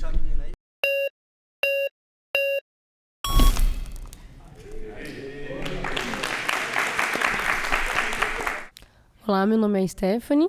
Prazer, Stephanie. A sua ideia de colocar o Brasil isolado... Não defendo isso não. Tá. Até então, a sua ideia era meio que isolar o Brasil e impedir essa colaboração entre os outros países e produzir tudo aqui dentro para que haja mais empregos e o lucro total ficasse aqui. Mas eu não vejo capacidade educacional no nosso país suficiente para que a gente continue essa cadeia de produção que você propõe. Como pode as pessoas daqui do Brasil ir estudar nos Estados Unidos ou em outros países porque a educação é muito melhor e você quer que a população esteja capacitada a fazer a produção utilizando essas matérias-primas aqui dentro? Como é possível, com a educação deficitária que a gente tem hoje em dia... Stephanie, a educação, ela realmente não é boa. Ela realmente precisa melhorar bastante. Mas veja, hoje a gente já tem capacidade produtiva não utilizada. Por exemplo, o governo Bolsonaro fechou as fábricas de fertilizante da Petrobras e aumentou a dependência de fertilizantes no Brasil. Ainda o governo Bolsonaro privatizou a refinaria Landolfo Alves, na Bahia, privatizou a refinaria Isaac Sabá, no Amazonas, e privatizou a refinaria Clara Camarão, no Rio Grande do Norte. Hoje o Brasil tem uma capacidade de refino muito maior que não é utilizada. Clara, Stephanie, desculpa. A minha dúvida é o seguinte, eu tô aqui com conservadores que se dizem patriotas. Eu tô começando a ficar assustado, porque a maioria de vocês parece não defender a ideia que o Brasil tem um controle soberano das suas riquezas. Não é produzir tudo internamente, é produzir o que é estratégico, o que tem efeito de encadeamento na economia. Então, por exemplo, a economia capitalista brasileira, infelizmente, é dependente de petróleo. Se a gente importa... Não dependente de petróleo, Stephanie. A gente exporta uma minoria de petróleo. Stephanie, o modal do transporte no Brasil é um modal de transporte rodoviário, baseado em caminhões e carros de mercadorias. 90% das mercadorias e pessoas é transportadas por meio rodoviário no Brasil. Tudo bem, voltando na matéria-prima, como veja, você quer produzir tudo aqui dentro se o povo não tem inteligência ou educação suficiente para continuar a produtividade? Não agrida nosso povo, não. Nosso povo brasileiro é muito inteligente. Muito nosso esforçado. País tem um dos piores índices de educação do mundo. Não faça isso comigo, não. Patriota que odeia o povo brasileiro. Não tem como você querer produzir tudo aqui dentro, isolar o país. Não quero produzir tudo, não. Quero Você produzir a maioria. Votada. Nossa senhora, velho.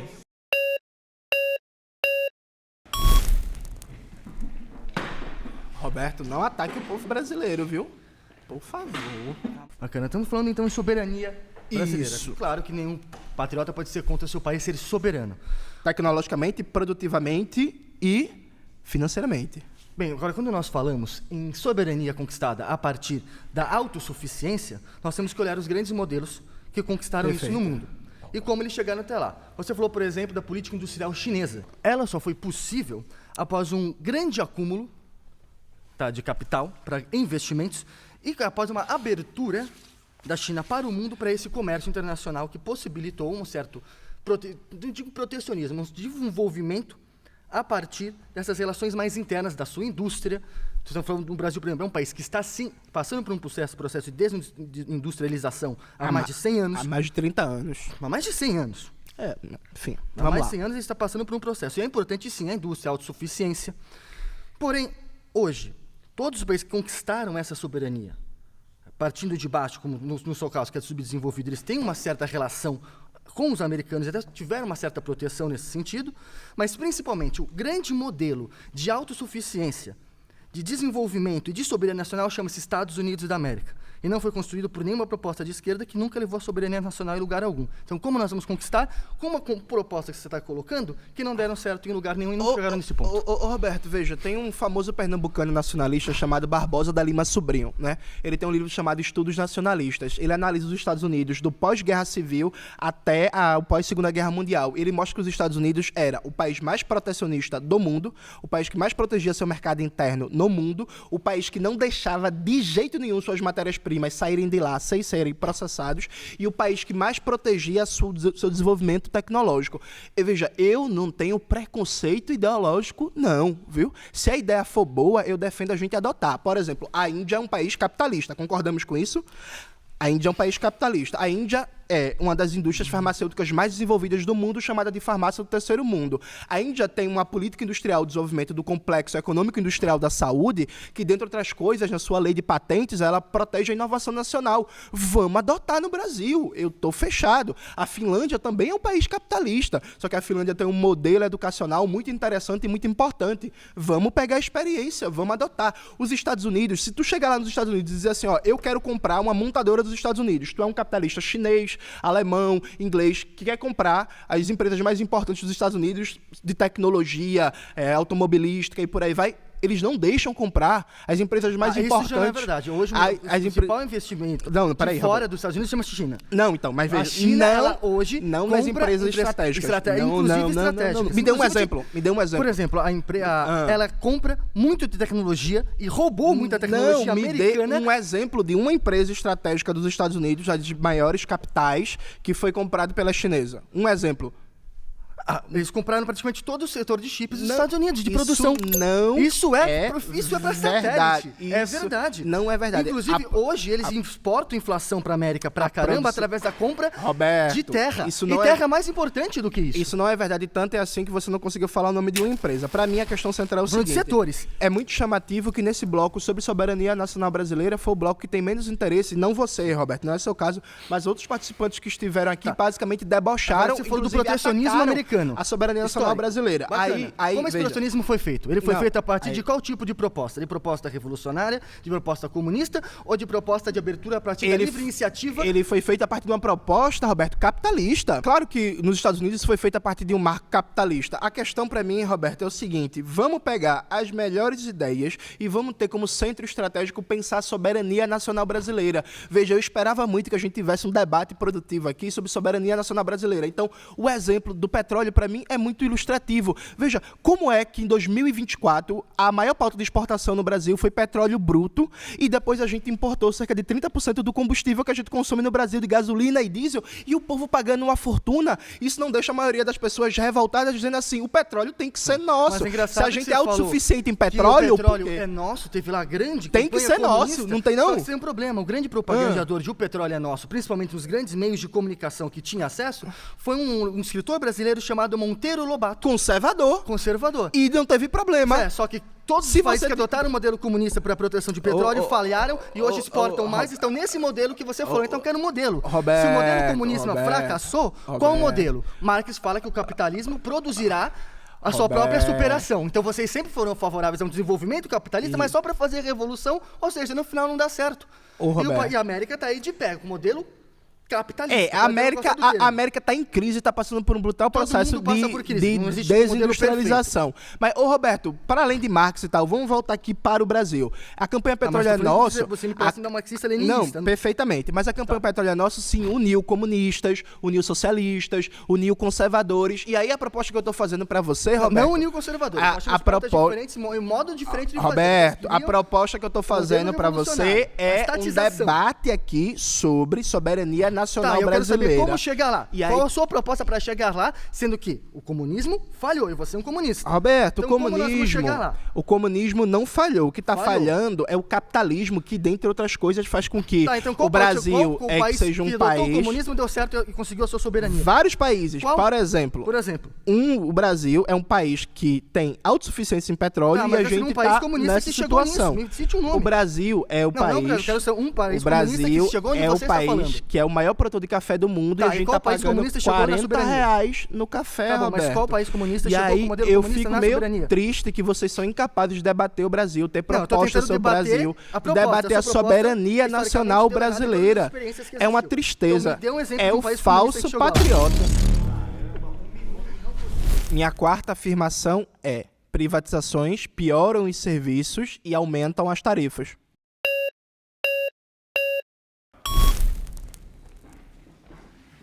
Davi, tu vai defender a Enel, não, ó. Defender a Enel vai ter outro apagão. Jones, qual a sua idade? Eu tenho 35 anos. 35. Tenho 44, então você é um pouquinho mais novo que eu, talvez você não é da turma da... Você é quase meu irmão mais velho. Você não foi baixinho da Xuxa, né? Não fui. Foi? Foi. Vi Cavaleiro do Zodíaco, Power Ranger, tudo isso. Quando eu tinha meus 10, 12 anos... Isso. Eu morava em uma região que a gente não tinha telefone. Perfeito. Era caríssimo. A gente entrava numa fila e quem tinha telefone era considerado rico. Sim. Somente a privatização das linhas telefônicas no Brasil, e isso é um caso clássico, a gente pode discutir outros casos depois, foi que disponibilizou que cada um hoje tenha 5, 6, 7 chips de celulares. Se não fosse a privatização, não haveria telefonia no Brasil. Ô, Davi, mas tu pode me dar outro exemplo de privatização? Veja, esse não é um exemplo de sucesso, mas já eu debato ele. Mas só para agregar, tu pode me dar outro exemplo, além da telefonia, que eu respondo em bloco as duas questões? Não só telefonia, mas como telecomunicações. Não, a questão de televisão. Não, mas ampliando o escopo, para além das telecomunicações, já eu respondo ela. Mas para além das telecomunicações, tu tem outro exemplo de privatização que supostamente deu certo? Eu vou te fazer o contrário. Eu vou te contar uma estatização que não deu certo. Não, vamos. Não deu certo, que precisou ser privatizada. Então, mas deixa eu responder então a questão da telefonia, por favor. Veja, a telefonia no Brasil, ela era realmente muito cara, o telefone era muito caro, a linha era muito cara, mas isso era na maioria dos países do mundo, porque nos anos 90 a telefonia estava passando por uma mudança na fronteira tecnológica. Acontece, é muito comum acontecer a mesma coisa no computador, por exemplo, nos anos 80, mesmo nos países ricos, nos Estados Unidos, da Europa Ocidental, a maioria das pessoas não tinham computador, porque o computador era muito caro. Os desenvolvimentos tecnológicos deram uma capacidade de escala na produção que fez com que a unidade de computador ficasse mais barato. Então não foi privatização, por exemplo, o mercado de computação sempre foi privado, mas nos anos 80, se fosse comprar um computador da IBM, era uma fortuna, então a família trabalhadora não conseguia ter. Nos anos 2000, praticamente toda a família dos Estados Unidos tinha um computador em casa, porque teve uma mudança na fronteira tecnológica. O Brasil, quando a telefonia foi privatizada, ele pegou a mudança da fronteira tecnológica que barateou o custo do telefone e que depois, a partir dos anos 2000, vem o celular. Não foi a privatização que produziu isso. Isso aconteceria independente da privatização ou não, como aconteceu, foi pago pela privatização. Como aconteceu com a computação. Isso por um lado. Agora, veja, é interessante, Davi, pensar isso como exemplo de sucesso, porque o Brasil tem a terceira telefonia mais cara do mundo inteiro. O Brasil é campeão de reclamações na telefonia, a cobertura é uma porcaria, o custo é caro, o atendimento é um desastre. O Brasil paga mais pelo custo de uma ligação, em média, do que praticamente todos os países do mundo. Então, pensar, é isso. A telefonia é um exemplo de sucesso de privatização. Com a terceira telefonia mais cara do mundo, com esse serviço porco que está aí, e aí eu fico imaginando a TIM, a Clara e a Vivo ouvindo isso e pensando, pô, a gente é bom. É bom não, viu? É terrível. É um péssimo serviço. Não está bom, está ruim e era pior. Se hoje é caro, era um serviço milionário no começo dos anos 2000, dos anos 90. Mas mudou por causa da fronteira tecnológica, não foi a privatização. O Brasil, por exemplo, ele tinha uma fábrica de bicicletas. Ele precisou privatizar porque aquilo era inútil. Não, tudo bem, Davi, mas... Não tinha utilidade qualquer o Brasil ter uma fábrica de bicicletas. Nunca foi utilizado essa fábrica de bicicletas. Mas qual era o nome da fábrica de bicicleta? Você foi votado. Rapaz, quando a gente chegou na parte da Monark... Qual é a fábrica? É a Monark? Não, era Roda Brasil. Roda Brasil? Sim.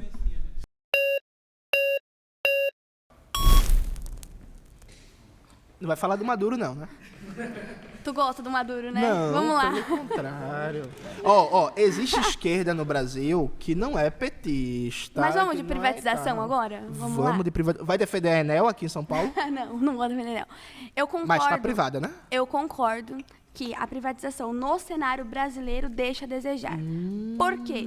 Existe uma legislação no cenário brasileiro que não rege isso de forma decente. Por exemplo. Mas quando a gente olha para cenários estrangeiros, e você falou aqui que é bom a gente ver os modelos internacionais e tudo mais, quando a gente olha para o cenário estrangeiro, a privatização ela traz para o mercado o que a gente chama de competitividade. E o que gera no mercado uma melhora da qualidade. Por quê? Vamos lá. Eu forneço um tipo de microfone. E eu sou a única que fornece esse tipo de microfone. Você só pode comprar de mim porque eu sou a única que ofereço.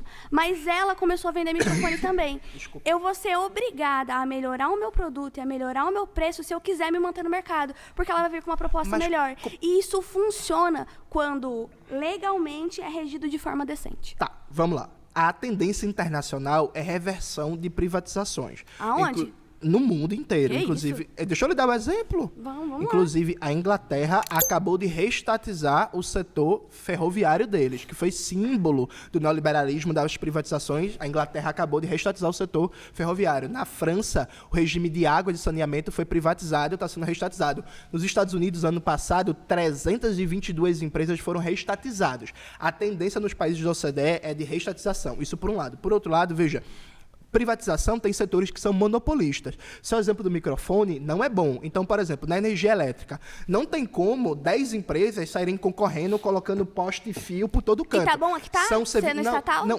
mas é privado hoje. Em São Paulo, é privado. A gente está em São Paulo. O que está estatizado aqui no Brasil, tá bom? Não, o setor de distribuição elétrica está privatizado há 30 anos. Certo. É uma bosta. Há 30 anos que é privado. E assim, não tem como ter várias empresas no setor É nesse ponto que eu mas minha falo camarada, que é uma escuta. Você pediu um exemplo, deixa eu só te dar um exemplo rapidinho.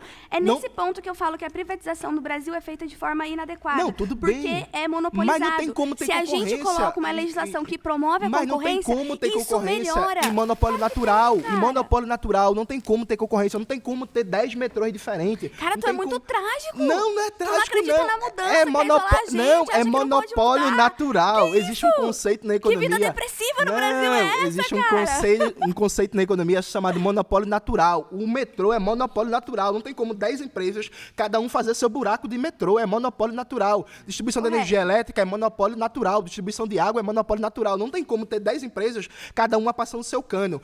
Essas empresas... Mas tem como ter 10 propostas diferentes que englobam melhor. Mas veja, e se tem uma legislação que permite essas empresas apresentarem a sua proposta e tira toda a questão da politicagem por trás, toda a questão Mas vamos entender que como é que chama quando rouba? Esqueci corrupção. Isso, tira a questão da corrupção por trás, você dá oportunidade para melhorar a qualidade mas vamos entender que existe e aí eu não posso monopólio, tudo que é privatização na conta do errado. Existe monopólio natural, que não tem como ter concorrência, como na produção de microfone. Então o problema é o monopólio natural, não a privatização. Mas veja, não tem como não ter monopólio natural, porque tem setores que saem da estrutura do setor, isso não é uma escolha. Por isso que tem que ter uma reforma na legislação. Não, mas não... rever a privatização. Mas minha camarada, veja, tiver reforma que for, não tem como como não ter monopólio natural em setores como metrô, distribuição de energia elétrica, distribuição de água. Monopólio natural não é uma escolha, é uma imposição técnica do tipo de serviço que está sendo ofertado. Certo. Perfeito? Fechamos nisso. Fechamos Aí isso. vamos lá. Qual é a questão no Brasil? Vamos pegar o exemplo de São Paulo, que vive tendo apagão, não é isso? A Enel é controlada pelo governo da Itália. Atenção, meus patriotas. Quem controla a distribuição de energia elétrica no Brasil, aqui em São Paulo, é o governo da Itália. Então vamos criar a legislação que permite que a Enel seja tirada fora e outra empresa que seja regida pelo Brasil ofereça um serviço melhor. E isso é privatização também. Agora, por que eu tenho que botar tudo na conta do Estado e falar, então, já que a Enel oferece um serviço ruim, vamos botar na conta do Estado? O Estado vai oferecer um serviço melhor? Duvido. Escute, sabe por que começou a ter apagão em São Paulo? Porque o governo da Itália está com problema no seu balanço de pagamentos, mandou aumentar o lucro das suas empresas, a Enel saiu cortando funcionários, cortando manutenção para aumentar a taxa de lucro, e aí São Paulo começou a ter apagão. Foi uma decisão do governo da Itália para aumentar a entrada de dólares na sua economia que começou a provocar apagão em São Paulo. Isso é fruto da privatização. O setor elétrico no Brasil está privado há mais de 30 anos. E que precisa mudar. Pausa. Mas isso... Você foi votada. Ah, que pena. Mas tá bom, tava bom.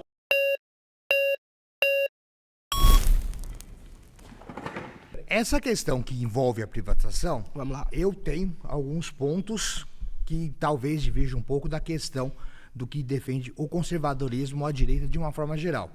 Só que analisando do ponto de vista do que é o estatal, aí eu vou falar sobre o que é o estatal, tá? Sem necessariamente atacar, mas dizendo qual que é o problema.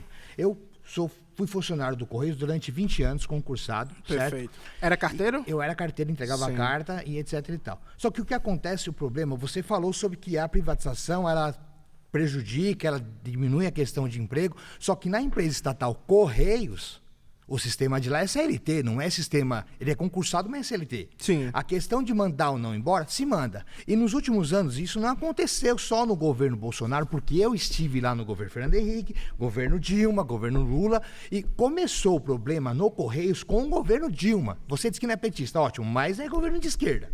Não, de esquerda não. É a esquerda. Centro, governo de centro, neoliberal. Não é. O governo Dilma começa com a questão de você transformar o trabalho do Correio dessa forma. Já que não tem muita carta para entregar, vamos diminuir a questão dos funcionários. E aí o cara que fazia 2 quilômetros passa a fazer 4, depois ele passa a fazer 6, depois ele passa a fazer 8, e no final das contas ele faz 8 hoje nessa região e 8 amanhã. O que aumentou a questão da doença dos empregados. Tá entendendo? O que aumentou a questão do problema de saúde, a questão... E o salário é muito baixo de carteira. A questão do salário é um problema também que não é só do governo de direita, certo?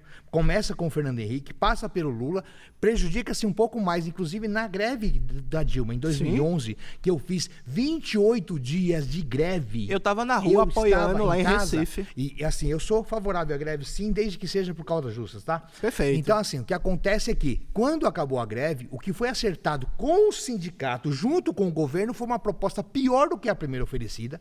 O governo fez a gente pagar 28 dias, descontaram 7 em folha, e a gente passou 21 dias pagando, inclusive o sábado e domingo, que por lei é dobrado, como se fosse um dia comum. Sim. E num dia de chuva ou um dia de sol, não interessa, eles queriam o serviço pronto. Então a grande questão é que na mão do Estado também não funciona muito bem. E assim, agora concluindo o raciocínio, porque eu tenho que defender aquilo que eu estou dizendo para que o pessoal de conservador não ache que eu estou do seu lado. É que a questão... Mas não tem problema, tá do meu lado também não. Ser ou não estatal, o problema é a administração. Perfeito, As Robson. empresas estatais são hoje cabides de emprego, as pessoas que estão na sua liderança não sabem nada. Eu lembro de um evento que teve em Brasília, no qual eu estava presente, porque onde eu trabalhava foi referência nacional, e nós ganhamos um prêmio, fomos até Brasília, graças a Deus eu não conheci o Lula. E assim... O cara que era presidente do Correio, vendo as caixas onde eram colocadas as cartas, que são levadas ao centro de distribuição de cartas, para ser distribuídas aos moradores, para que serve isso? O presidente do Correio. Um absurdo. Um outro exemplo que eu dou também da questão Robson, estatal, da questão estatal, e na greve que eu participei, o bendito do presidente Robson, do sindicato. mas eu não vou defender a administração petista, não. Eu estou dizendo da questão da administração estatal. Não, a mas independente que está no mas governo. veja, porque você fala que a privatização não funciona, mas eu estou te dando exemplo da administração estatal que não funciona. Robson. Eu te pergunto, como é que uma estatal, que é o Correios, que é a única empresa que tem monopólio, aí monopólio natural, certo? Perfeitamente. Uma empresa que não só atende... Embora no e-commerce não tem só os Correios brasileiros, né? E-commerce, mas quem atende do Oiapoque a Chuí? Não. Quem pega o barquinho e vai lá no São Francisco para entregar a carta? O Correio. Justamente então, porque ele é monopólio. caro. Não, ele é monopólio natural. Perfeito. Dá lucro. E muito, tanto é que eu tive participação nos lucros da empresa durante uns 2 anos. Como é que uma empresa como essa fale na mão do Estado? Por quê? Porque o cara não está preocupado com a empresa em si, ele quer o lucro. E aí na questão do lucro, ele vai lá, eu coloco o meu padrinho, eu coloco o meu parceiro. Então, se você quiser tecnizar a coisa, beleza, vamos manter como está. Mas se você usar a estatal como cabide de emprego, aí sim... Pode ser que falhe a privatização. Eu concordo Falha. com você. A Enel não é muito boa. A Enel é uma porcaria, Robson. Não é muito boa, não. Você fala, é você fala a questão da... E a Enel é comandada pelo Estado italiano. Você fala a questão da telefonia, não é lá essas coisas não, é mesmo. uma porcaria e é caro também. É caro Só que também. você acha que na mão do Estado funcionaria? Não, vamos lá, E Robson. o cabide de emprego? E o padrinho? E o cara que não entende tecnicamente da coisa e está lá dirigindo? Veja, Como fica? Eu concordo com você em boa parte das críticas que você fez. Agora, veja, qual é o que se coloca no debate no Brasil? Se coloca uma panaceia que é privatizar melhora tudo. Essa é a retórica dos liberais, dos veículos de mídia e por aí, que privatizar resolve tudo. Então vamos concordar aqui para fazer um debate racional, que ou público ou privado a gente vai ter que analisar caso a caso para ver qual é a melhor solução e que não existe solução mágica, perfeito? Mágica não existe. Concordamos com isso? Não Massa, existe. vamos lá. Então, qual é a história do Brasil? A história do Brasil é, nos últimos 40 anos, você tem setores que estão na mão do Estado e que têm problemas, como é o caso dos Correios, muito bom o seu exemplo, e você tem setores que são... velho. Vocês estão fazendo malícia, o cara fala. Quando eu começo a falar, vocês tiram ele. Eu vou começar...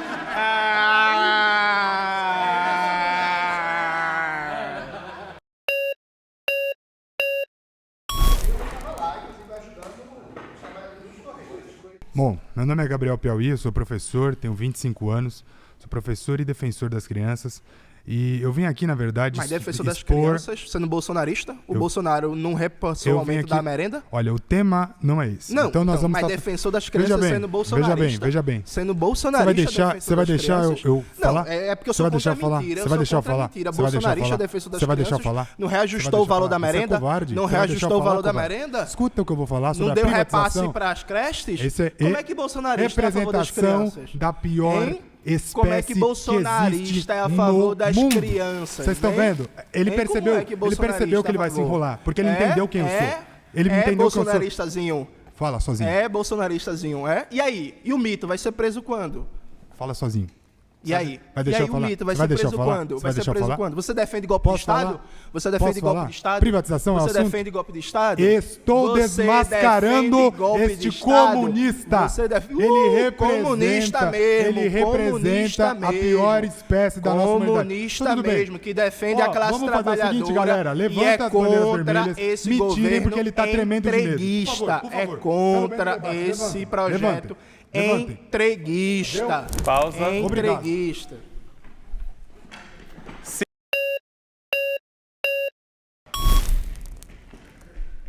Bacana, falou, por exemplo, da questão da Enel. Claro que não dá para defender uma empresa privada, seja ela qualquer que é controlada pelo governo italiano. Independente de quem seja controlado, independente isso ser um problema, pode ser um problema, mas não é um problema, né? Pode ser ou não, depende muito de como ela presta esse serviço. Mas hoje é um problema. É precário. Não ser controlada pelo governo, o serviço que ela presta que é muito ruim. Mas tu acha normal uma empresa da Itália, o Estado italiano, controlar a distribuição de energia elétrica em São Paulo? Mas se o mundo inteiro virasse comunista, a gente só teria empresas estatais prestando serviço aqui também. Ô meu patriota, tu acha normal que o Estado italiano controla a distribuição de energia em São Paulo? Ué, mas se quem fez toda a parte elétrica da União Soviética foi a General Electric, qual o problema? Ainda que possa ser um dos problemas, nem essa é a minha questão principal aqui. Mas não é um problema? Ô, meu Pode patriota, ser um problema. Ô, meu patriota, o Estado italiano... O Estado italiano é um Estado hostil como o da China, por exemplo? Não, então eu não vejo lá grande problema. É um Estado hostil como é o Estado da Rússia? Veja. Nos Estados Unidos, a distribuição de energia elétrica pode ser comandada pelo Estado chinês. Nova mas- York, pode ser Então não. você defende o modelo americano capitalista, não, é isso? Em Pequim, a distribuição de energia elétrica em Pequim pode ser controlado pelo Estado estadunidense? Não. E por que no Brasil pode? Na moral, vocês são os patriotas de meia tigela da porra, Não se viu, controla, véi? não se... Porra! Não se Ei, ca- você que tá vendo não esse se vídeo, você dá- tá vendo que o verdadeiro patriota aqui sou eu, Não porque esse povo não tá se preocupado dá com o Brasil, não, por viu? quem controla. A questão é, nós temos um problema muito mais grave do que esse, que torna ele até mesmo minúsculo, que é de É, matriz energética, que não tem Perfeito. nada a ver com se a Eni é controlada pela Itália, pela França ou pela tia Joaquina. Mas você acha que é um problema? Pode ser ou não um problema. Lá em Pernambuco, a CELP é controlada por um grupo de capital espanhol. Veja, eu acho um absurdo a energia no meu estado, Pernambuco, ser controlado pelo capital espanhol, diretamente ligado ao estado Mas espanhol. se também nos países comunistas eles foram sempre industrializados, se a General Electric fez toda a rede elétrica comunista da União Mas Soviética, a qual o General problema? Electric controlava a distribuição de energia elétrica na União Soviética? Não. Por um bom tempo controlou. Não, Por um bom tempo controlou. Controlou Sim, não, senhor. que no segundo plano quinquenal, a União Segundo Soviética... plano quinquenal, ou seja, até o segundo plano controlou por um bom Não, tempo. veja. Porque o segundo plano vem em que ano? O segundo plano começa a partir de 34. Ah, então e a Revolução foi em 18, eles começaram a fazer essa reforma em 20. Mas então o ficou primeiro 14 plano anos no poder. quinquenal foi só em 29, Roberto. Ah, então ficou o quê? Vamos 10 lá. anos lá. Não, Roberto, mas veja... Agora me mostre um modelo de serviço estatal melhor que o privado hoje no Brasil. Tá, vamos lá. Modelo de serviço estatal melhor que o privado. Por exemplo, refinarias de distribuição de combustível. Isso é melhor? O melhor modelo do mundo é privado americano. Posso dar um exemplo para você? Nos últimos 12 meses, o combustível privado, distribuição privada, subiu 30% e o valor do combustível nas refinarias da Petrobras caiu 7%. No privado aumentou 30%, no Como público foi feito isso? reduziu 7%. E como foi feita essa redução? Foi feita a redução porque o preço do barril do petróleo está caindo e isso foi repassado para o consumidor final. Mas Só como é que o Brasil fez com que o nosso combustível aqui ficasse, então, tivesse essa redução? Me diga. meu querido, Porque eu tô vendo o combustível aumentar de preço, na Então, verdade. você tá vendo aumentar de preço porque a maioria da distribuição é privada e o lucro privado cresceu 30%. Eles estão aumentando Tá, o valor. isso não tem nada a ver Isso com, estão com a perda do poder de compra, principalmente por impressão de dinheiro que gera inflação, para manter os subsídios do petróleo, que é o que mantém esse preço abaixo. Roberto, os distribuidores privados aumentaram 30% o preço do combustível. Então por que eles os modelos estão vendendo internacionais esse modelo funciona e aqui não está funcionando? Mesmo o valor, Roberto. O problema é o privado? 30% aumentou o preço do combustível, mesmo na bomba da Petrobras, o valor do combustível está baixando, Roberto. Com subsídios estatais que geram inflação. Ô, Roberto. Que corrói o poder de compra do consumidor. Deixa eu só entender. Não No é caso, aumento de preço. no caso, tu tá defendendo que empresas privadas, bilionárias, que não estão repassando a redução do combustível para o consumidor final, continuem esfolando o trabalhador, cobrando caro no combustível. Mas É eles isso estão mesmo, fazendo isso com proteção de quem? Roberto. Proteção de governos de esquerda. Por causa que no modelo capitalista, onde você não tem essa proteção... Proteção de quê, Roberto? Qual é a proteção? Bem, vamos entrar no portal da transparência, por exemplo, e Ah. ver quanto de subsídio for dado para essas empresas, para que elas continuem operando, gerando inflação, gerando Ô, Roberto, queda de tira renda, gerando... todos os subsídios. Por que as empresas privadas de distribuição de combustível não Pausa. estão repassando? Você foi votado.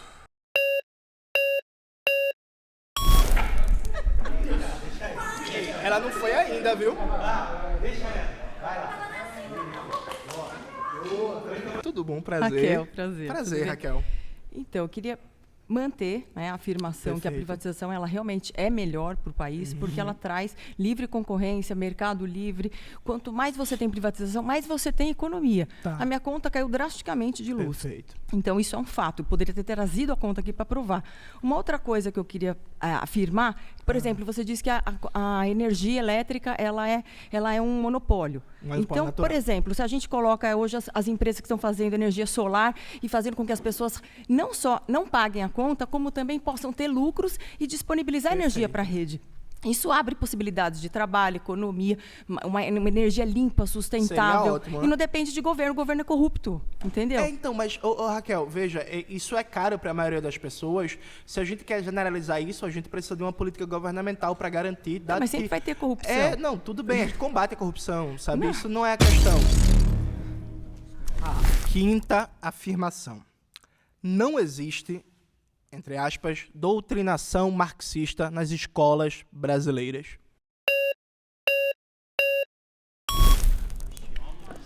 Jones, tudo bem? Mais uma vez aqui.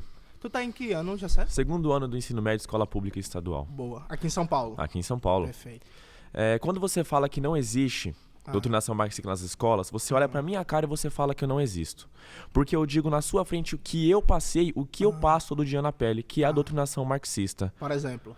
Eu vi professores chegarem na sala com camisa de Marx e defendendo as ideologias de que não deveria ter diferença entre classes sociais. Certo. Que a gente sabe muito bem que foi fundada por Friedrich Engels e Marx, que foi quem fez essa classe comunista. Não ter e classes quando sociais eu estou numa existe escola, antes de Marx e mas Engels. enquanto... A proposta, rapidão, a proposta comunista existe antes de Marx e Engels. Marx e Engels são só uma variante da proposta comunista. Por exemplo, existem os socialistas utópicos, Saint-Simon, Robert Owen, Charles Fourier, que eram socialistas chamados utópicos. Aqui no Brasil, inclusive, tinha um socialista pernambucano chamado Abreu e Lima, que escreveu o primeiro livro da história brasileira sobre o socialismo. Então, existe socialismo antes de Marx e Engels. Marx e Engels representam só uma vertente do socialismo. Se prestasse mais atenção nas aulas, você saberia disso. Mas vai, então continue. Você acabou de me confirmar que os professores falam isso dentro das escolas, porque a doutrinação... Bom, se você pega até alguns artigos das constituições, você vai ver que não pode o professor... Na ele Constituição não tem... brasileira? Na Constituição Federal, exatamente. Tá, qual artigo? Eu acho que é o artigo 257 do Código. Certo. Mas eu não posso te garantir isso, mas eu tenho quase certeza. E quando você entra nesse tipo de Constituição, você vê que o professor... Não tem a palavra marxismo em canto nenhum, Federal, mas não fala sobre marxismo, fala sobre o professor não poder colocar ideologias dentro de uma sala de aula, que a gente está falando sobre ideologia.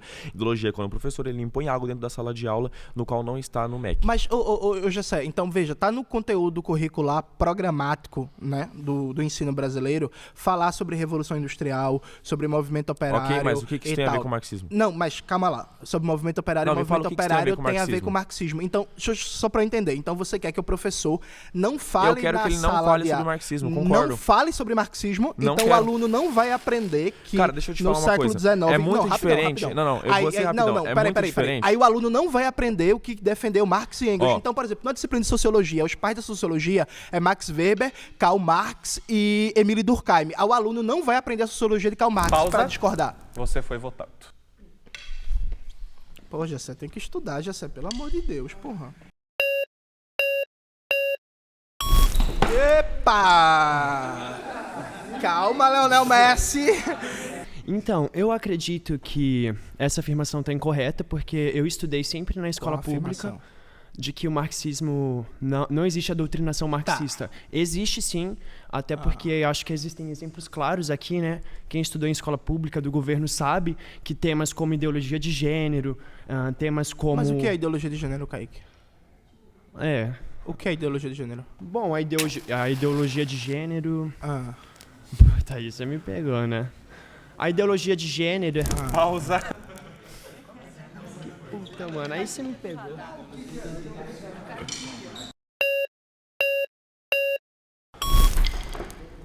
Bom, vamos lá. Eu entendo os meninos quererem defender por viverem uma realidade, enfim. Certo. Mas eu creio que há sim doutrinação, não por parte do conteúdo programático, do plano comum curricular. Mas quando a gente olha para os eventos, eu não vou lembrar a sigla, o nome do evento, mas quando a gente olha para os eventos que define o plano comum curricular de ensino do Brasil, a gente vê bancada do PSOL, bancada do MST, venda de camiseta de marxismo. Mas como assim, que eventos? Calma. Não é, eu esqueci o nome, mas é o que tem lá que define o plano comum curricular brasileiro. Mas é o Congresso que define. Não, mas tem um evento que tal. Enfim. A Conferência Nacional da Educação. Isso. Ah, perfeito. Então, a gente vê essa ideologia. Por que eu creio que é assim? Porque existe uma cosmovisão na classe dos professores. Eu sou professora de História, tô falando com propriedade. Inclusive, fui excluída do grupo da PUESP, da minha cidade, por não compactuar com essa ideologia. Então, a gente vê na classe dos professores uma cosmovisão sendo ali disseminada. E a gente vê a prova disso desembocando, por exemplo, nas faculdades públicas. Por exemplo, USP, são faculdades que, assim, se tornaram um centro desse tipo de ideologia, de publicação desse tipo de ideologia. Tamis, mas tu foi na última Conferência Nacional da Educação? Eu não fui, eu só acompanhei. Mas tu leu o relatório? Li o relatório. Tá, o relatório, em que parte do relatório falava sobre marxismo? Não, mas o relatório não fala, é isso que eu tô te falando. Tá. No texto não tem, mas a esquerda ela trabalha justamente na cosmovisão. E aí, por causa da cosmovisão, isso é disseminado. Isso é uma estratégia, inclusive, política. Porque se deixam ali no texto, vão falar, isso não pode acontecer, isso tá errado. Mas se deixam deixam na ideologia, se deixam na transformação da cosmovisão, isso chega. E chega sem ter barreiras. Tá, Thamis. Então, deixa eu te dar um exemplo. Eu cursei História, na minha época tinha uma cadeira de Economia. A cadeira de Economia foi dada por um professor liberal e que a gente basicamente trabalhou com o livro de macroeconomia do Mankell, que é um liberal conhecido dos Estados Unidos. Eu posso dizer que o professor fez doutrinação comigo porque ele sempre trabalhou com ideologia liberal. Sabe o que foi que eu fiz? Era um professor liberal que trabalhava com ideologia liberal. Eu li todo o livro, eu fazia perguntas educadas a ele, eu questionava e eu aprendi bastante como é que funciona o pensamento liberal na sala de aula. Eu aprendi, eu discordo e eu debati respeitosamente com o professor. Ok. Então, a minha dúvida é o seguinte, vamos lá. Então, se tem um professor marxista, é doutrinação. Mas se tem um professor liberal, não é doutrinação? Não tem problema ter um professor marxista. Não creio que tem problema ter um professor marxista. Então você Não tem discorda do problema. Gessé? Discordo. Tá. Não tem problema ter um professor Ó, marxista. Gessé, tá contra a tua. Discordo. O que tem problema é quando a gente só coloca um lado. Como se Perfeito. aquele lado fosse a única verdade e tudo que é resto não presta. Isso para qualquer... Independente Mas se se formou onde, Thamis? Eu tô me formando na Brás Cubas, na minha cidade. Tá, mas veja, Cruzeiro por do exemplo, Sul. eu me formei na UFPE. Na UFPE, eu tive mais de 40 cadeiras, mais de 40 disciplinas. Dessas mais de 40, se eu não me engano, acho que foram 46 ou 47. Eu tive só 3 professores marxistas. Não, mas se for pra falar de experiência pessoal, eu tive 3 trabalhos recusados porque eu não coloquei dentro da ideologia do tudo professor bem. que é marxista. É porque, veja... É o que eu tô te falando, não adianta Não é a gente só falar só da nossa Não, mas não é experiência só experiência pessoal. Porque são contextos O diferentes. que eu tô falando de afirmando uma é que a cosmovisão universidade não é está na marxista. educação. A universidade não é marxista. Isso, como não? Claro que não. Eu tive só Marxista 3 comunista professores. na raiz, Não, a assim, universidade... no talo. Vamos a lá. sua talvez não, a minha Não, é. a UFPE Se é gente for a maior falar de- universidade do Norte-Nordeste. A minha é menor, ok, mas Tá. se a gente for falar de experiência pessoal, fica muito raso essa discussão. vamos lá. Porque são regiões diferentes. Eu tô falando de cosmovisão, tô falando de uma visão macro, Então estadual. vamos olhar para o Brasil como um olha todo. as Como é que a gente universidades prova que a estaduais. maioria é marxista? Ó, você Como é que a discutiu, gente por prova?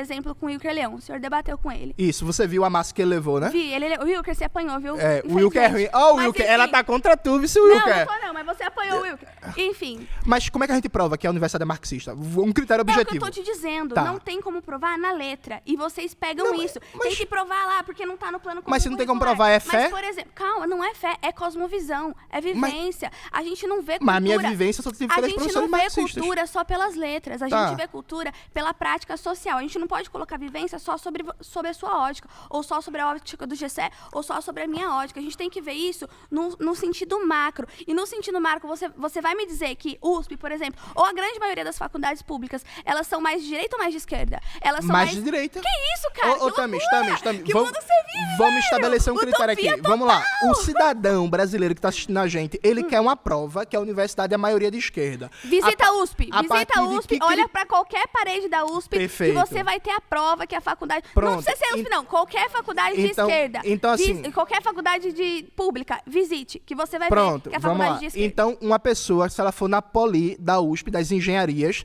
ela vai ver a parte da parede que a Nas maioria da Poli... engenharias, não. Mas se ela for Não, na parte gente. de humanas, ela vai. E quem ensina marxismo não é o professor de matemática, é o professor de história. Mas, ô, Thamis, Entende? os humanas não é a maioria da universidade, porque você tem humanas, você tem A gente tá exatas, você falando tem de ideolo- saúde. A gente tá falando de ideologização nas escolas. Não, Quem tá. ensina isso na escola são os professores de Então- história, os professores de humanas, então- não são os professores então de matemática. a gente já Se você for concorda na aqui medicina, que a você vai universidade ver não é a isso. maioria de esquerda, já que humanas não é a maioria. A parte humanas é completamente Perfeito. de esquerda, Então, fechado? vamos lá. Então, vamos Partindo lá. desse Não, pressuposto, vamos lá, a gente vamos lá, cria vamos uma lá, vamos lá, cosmovisão vamos lá. que é passado pros Então, alunos. a universidade não é a maioria de esquerda, porque você tem saúdes e exatas que, segundo você, não são de esquerda. Então, não a disse universidade... que não são de esquerda. A universidade não disse já não é isso. maioria. Não coloque palavras na minha Não. boca, Jonas. Então, mas veja. Você é espertinho Não, nesse não, sentido. não. Eu quero que a gente defina um critério. Eu tô O pai e a mãe de família eu que tá tô preocupado dizendo- com o marxismo, vamos. O pai e a mãe de família. Vamos lá. Tá Pai, preocupado mãe com o e marxismo. família. Eu estou Como é que dizendo- define que é a maioria? Vou dizer, eu estou dizendo que os professores de humanas são Ah. responsáveis por ensinar sobre revolução, sobre história. Mas não na pode sala ensinar, de aula. não? Calma. Sobre revolução, sobre história Ah. na sala de aula. Ah. São, na sua grande Certo. maioria,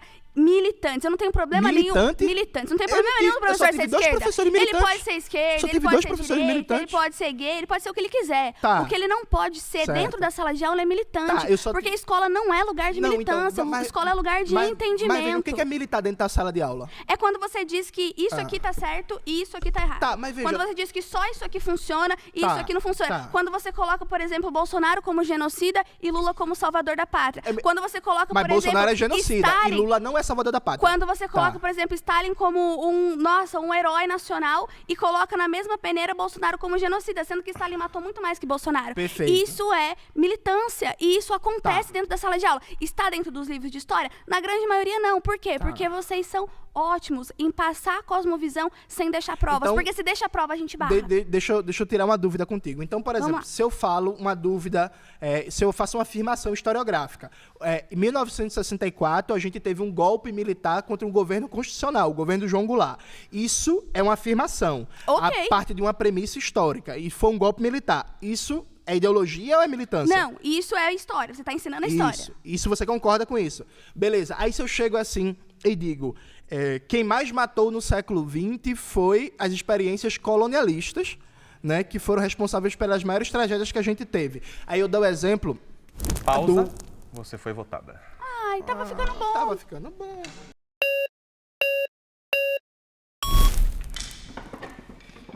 Meu amigo. Davi, você viu o debate com o Wilker Leão?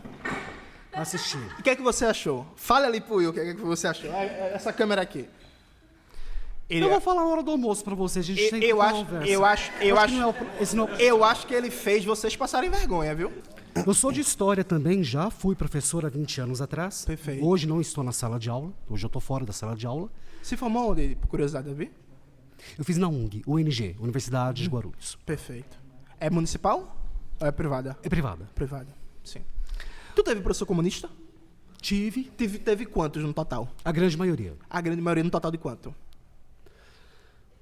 Ai, gente, não lembro. Faz 20 anos que desculpa, pelo amor de Deus. Tranquilo. Você tá querendo tirar da minha cara, desculpa. Acontece o seguinte, se nós vamos...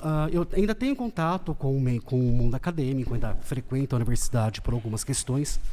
Como eu trabalho com roteiro, faço muita pesquisa e utilizo muito as universidades para pesquisa, para obtenção de informações para roteiro. Tá. Se a gente vai na de Campinas, por exemplo, qual é o nome? Unicamp. A Unicamp. Isso. Você claramente percebe onde você está. Se você está numa área de humanas, se você está numa área de exatas. Mas não pelas informações gerais dadas aos alunos. É pelo que está escrito na parede. Então você é contra a pichação? Totalmente. Aí tirou a pichação e resolveu o problema. É isso? Não. Porque se problema for assim, é fácil Este resolver. não é o problema. A pichação não é o problema. Tá, qual é o problema? A pichação é o sintoma deste problema maior. Que é? Que é a vivência, a doutrinação, a permanência Mas o que da é discussão doutrinação, somente pela esquerda. Mas o que é doutrinação? No ensino médio, por exemplo, você vê professor da Karl Marx para lerem. Mas não é para ensinar Karl Marx, não? Você foi votado. Porra. Jesus, nem deixaram terminar. Excelente, mas por que você não vê professor dando Mises, por exemplo? Porque ninguém lê essa merda. É uma bosta.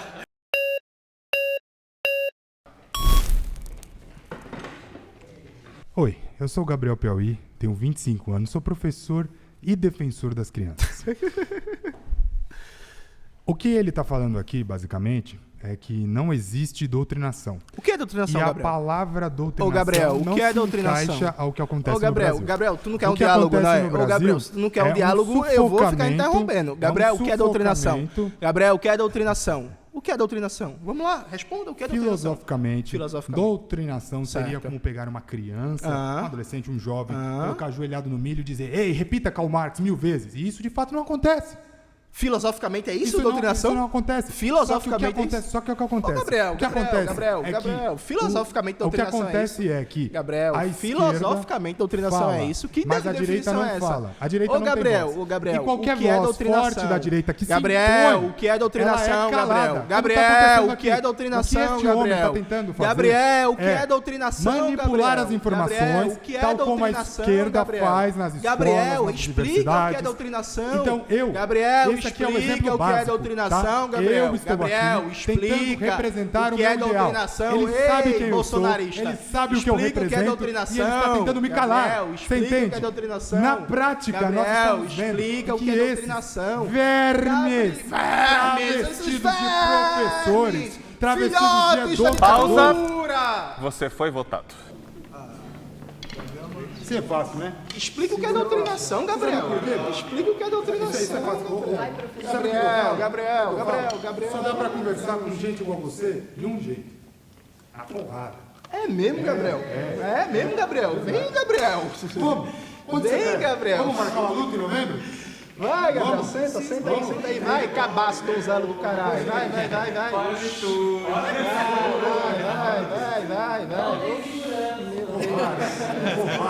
Vai. Você é fraco.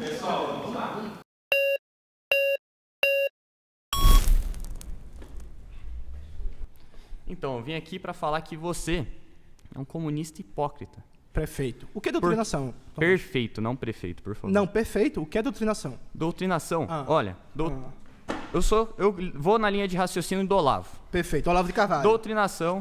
Você vai deixar eu falar? Não, tu já leu o livro dele? Eu li. Tá. Olha, doutrinação... Você vai fazer as mesmas coisas que o Piauí? Então deixa eu falar, por favor. Eu quero saber o que é doutrinação. Eu tô doutrinação. tratando na educação. Não, perfeito. Beleza? Vamos lá. Então, doutrinação se trata do quê? Você apresentar 2 pontos de vista. E não é isso que acontece. É o tipo uma imbecilização que acontece e eu sou a prova viva disso. Da imbecilização? E outra coisa, que acontece nas escolas por professores esquerdistas. Não, mas doutrinação é só apresentar um ponto de vista. E eu digo, você é um hipócrita. Não, tá. Por quê? Porque você fala que é a maioria. Mas a sua afirmação não é sobre ser a maioria. É sobre o seguinte, ela existe ou não? Não, calma. E eu digo, eu sou exemplo vivo, eu sou líder de grêmio estudantil. Tá. Eu estou no meu lugar de fala. Tá, e eu suponho que você é professor de história, certo? Não, mas peraí. Doutrinação, no caso, é só mostrar uma visão ao invés de duas, é isso?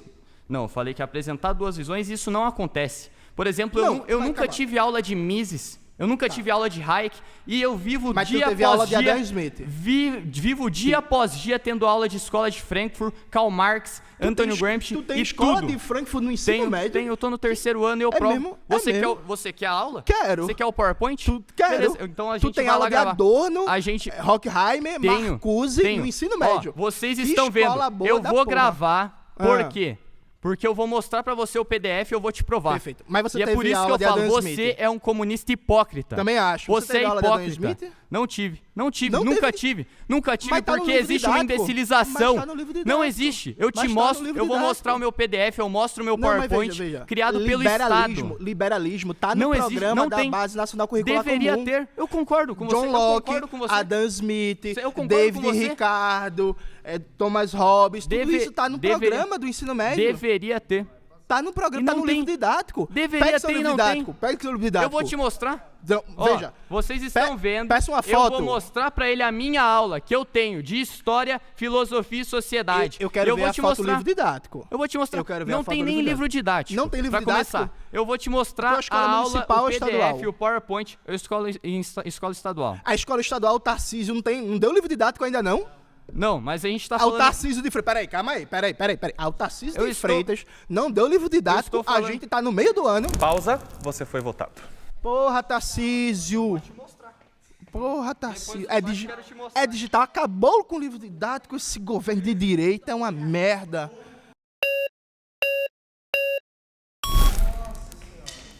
Eu sou a favor do livro didático, gente, só pra vocês saberem.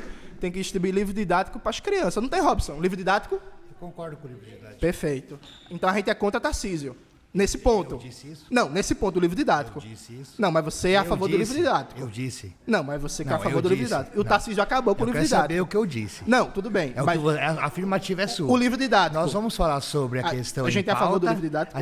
Eu sou a favor do livro didático. Perfeito, eu também. Mas o Tarcísio tirou. Nós podemos falar sobre o assunto. Não, mas o Tarcísio não tirou? Eu não vou discutir isso. Não, mas ele tirou? Não, eu me recuso a discutir sobre o que você está falando. Não, mas o Tarcísio tirou. Eu quero tirou discutir sobre o assunto. Nós vamos discutir o assunto. Mas o assunto é educação, o Tarcísio não tirou. Nós vamos discutir o assunto. Robson. Não, eu quero saber o se Renato Feder e o Tarcísio não tirou o livro didático? Nós vamos discutir o assunto. Não, a gente vai. O livro didático não é parte do assunto. Quando nós vamos discutir sobre o assunto? Não, agora. Ô, Robson. O livro didático não é parte do assunto. Eu sou a favor de verdade? Eu sou do livro didático. Não, sou a favor da liberdade de cátedra. Eu também. Eu sou a favor do professor em sala de aula ter a liberdade de dar a sua aula de acordo com as premissas que são passadas. Mas existem algumas que eu sou contrário. Por exemplo? Por exemplo, a questão que se fala sobre o que é ou o que não é doutrinação, sem entrar no mérito do que significa isso. Não, mas eu posso terminar? Não use o mesmo argumento, porque eu tento ser respeitoso com você e fui até agora. Acho que eu não faltei com respeito. Tranquilo. Então peço o o mesmo comportamento, certo? Eu sou professor de história, sou professor de filosofia, e eu penso que, tanto em história e em filosofia, tudo que se você vai passar em sala de aula, que você vai debater com o aluno, tem o seu ponto de vista e tem um ponto de vista do outro. Você não pode fixar num ponto específico. Primeiro que a filosofia é você buscar o conhecimento e não pegar ele pronto. E a questão da história é que os fatos, eles existem, as datas estão lá, só que você pode discutir todos eles. Sim. A gente pode discutir, por exemplo, 1500, se foi invasão, se foi descoberta. Você pode discutir a questão da República, se foi um golpe, se não foi um golpe. Você pode discutir muitas coisas. Um debate categorial, mas né? é um debate. Sim, sim. A data está lá, ela existe. Isso. Só que pensando na sala de aula, eu vou dizer para você por que eu acredito que existe sim a doutrinação. E assim. Mas, Robson, não. 10 segundos. Se eu for responder essa sua questão, a gente não sai do debate. Vamos caminhar? Vamos caminhar? Não, vamos caminhar. Vamos caminhar. Doutrinação? Vamos caminhar. Tá. Eu não sou crítico de outros professores. Tá. Eu só tenho problema quando um professor chega para mim e fala o que eu tenho que ensinar em sala de aula. E eu não admito isso.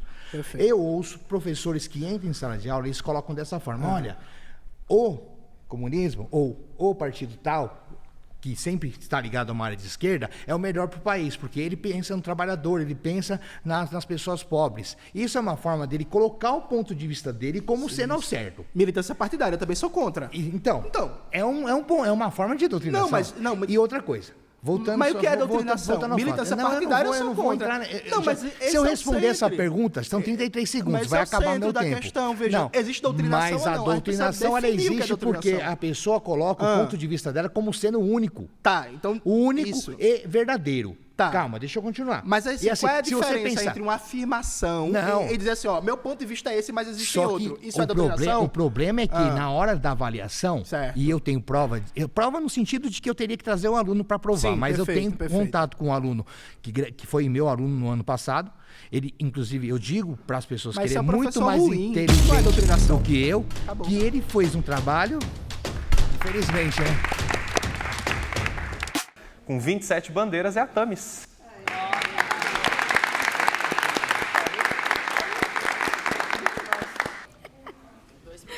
Eu posso propor em forma de afirmação? Pode propor. Tá. Thames, minha afirmação extra é que no Brasil, rico não paga imposto. Quem sustenta a carga tributária no Brasil é a classe trabalhadora e a classe média. Você topa esse tema, Thames? Claro, topo. Então, comecei o tempo. Discordo.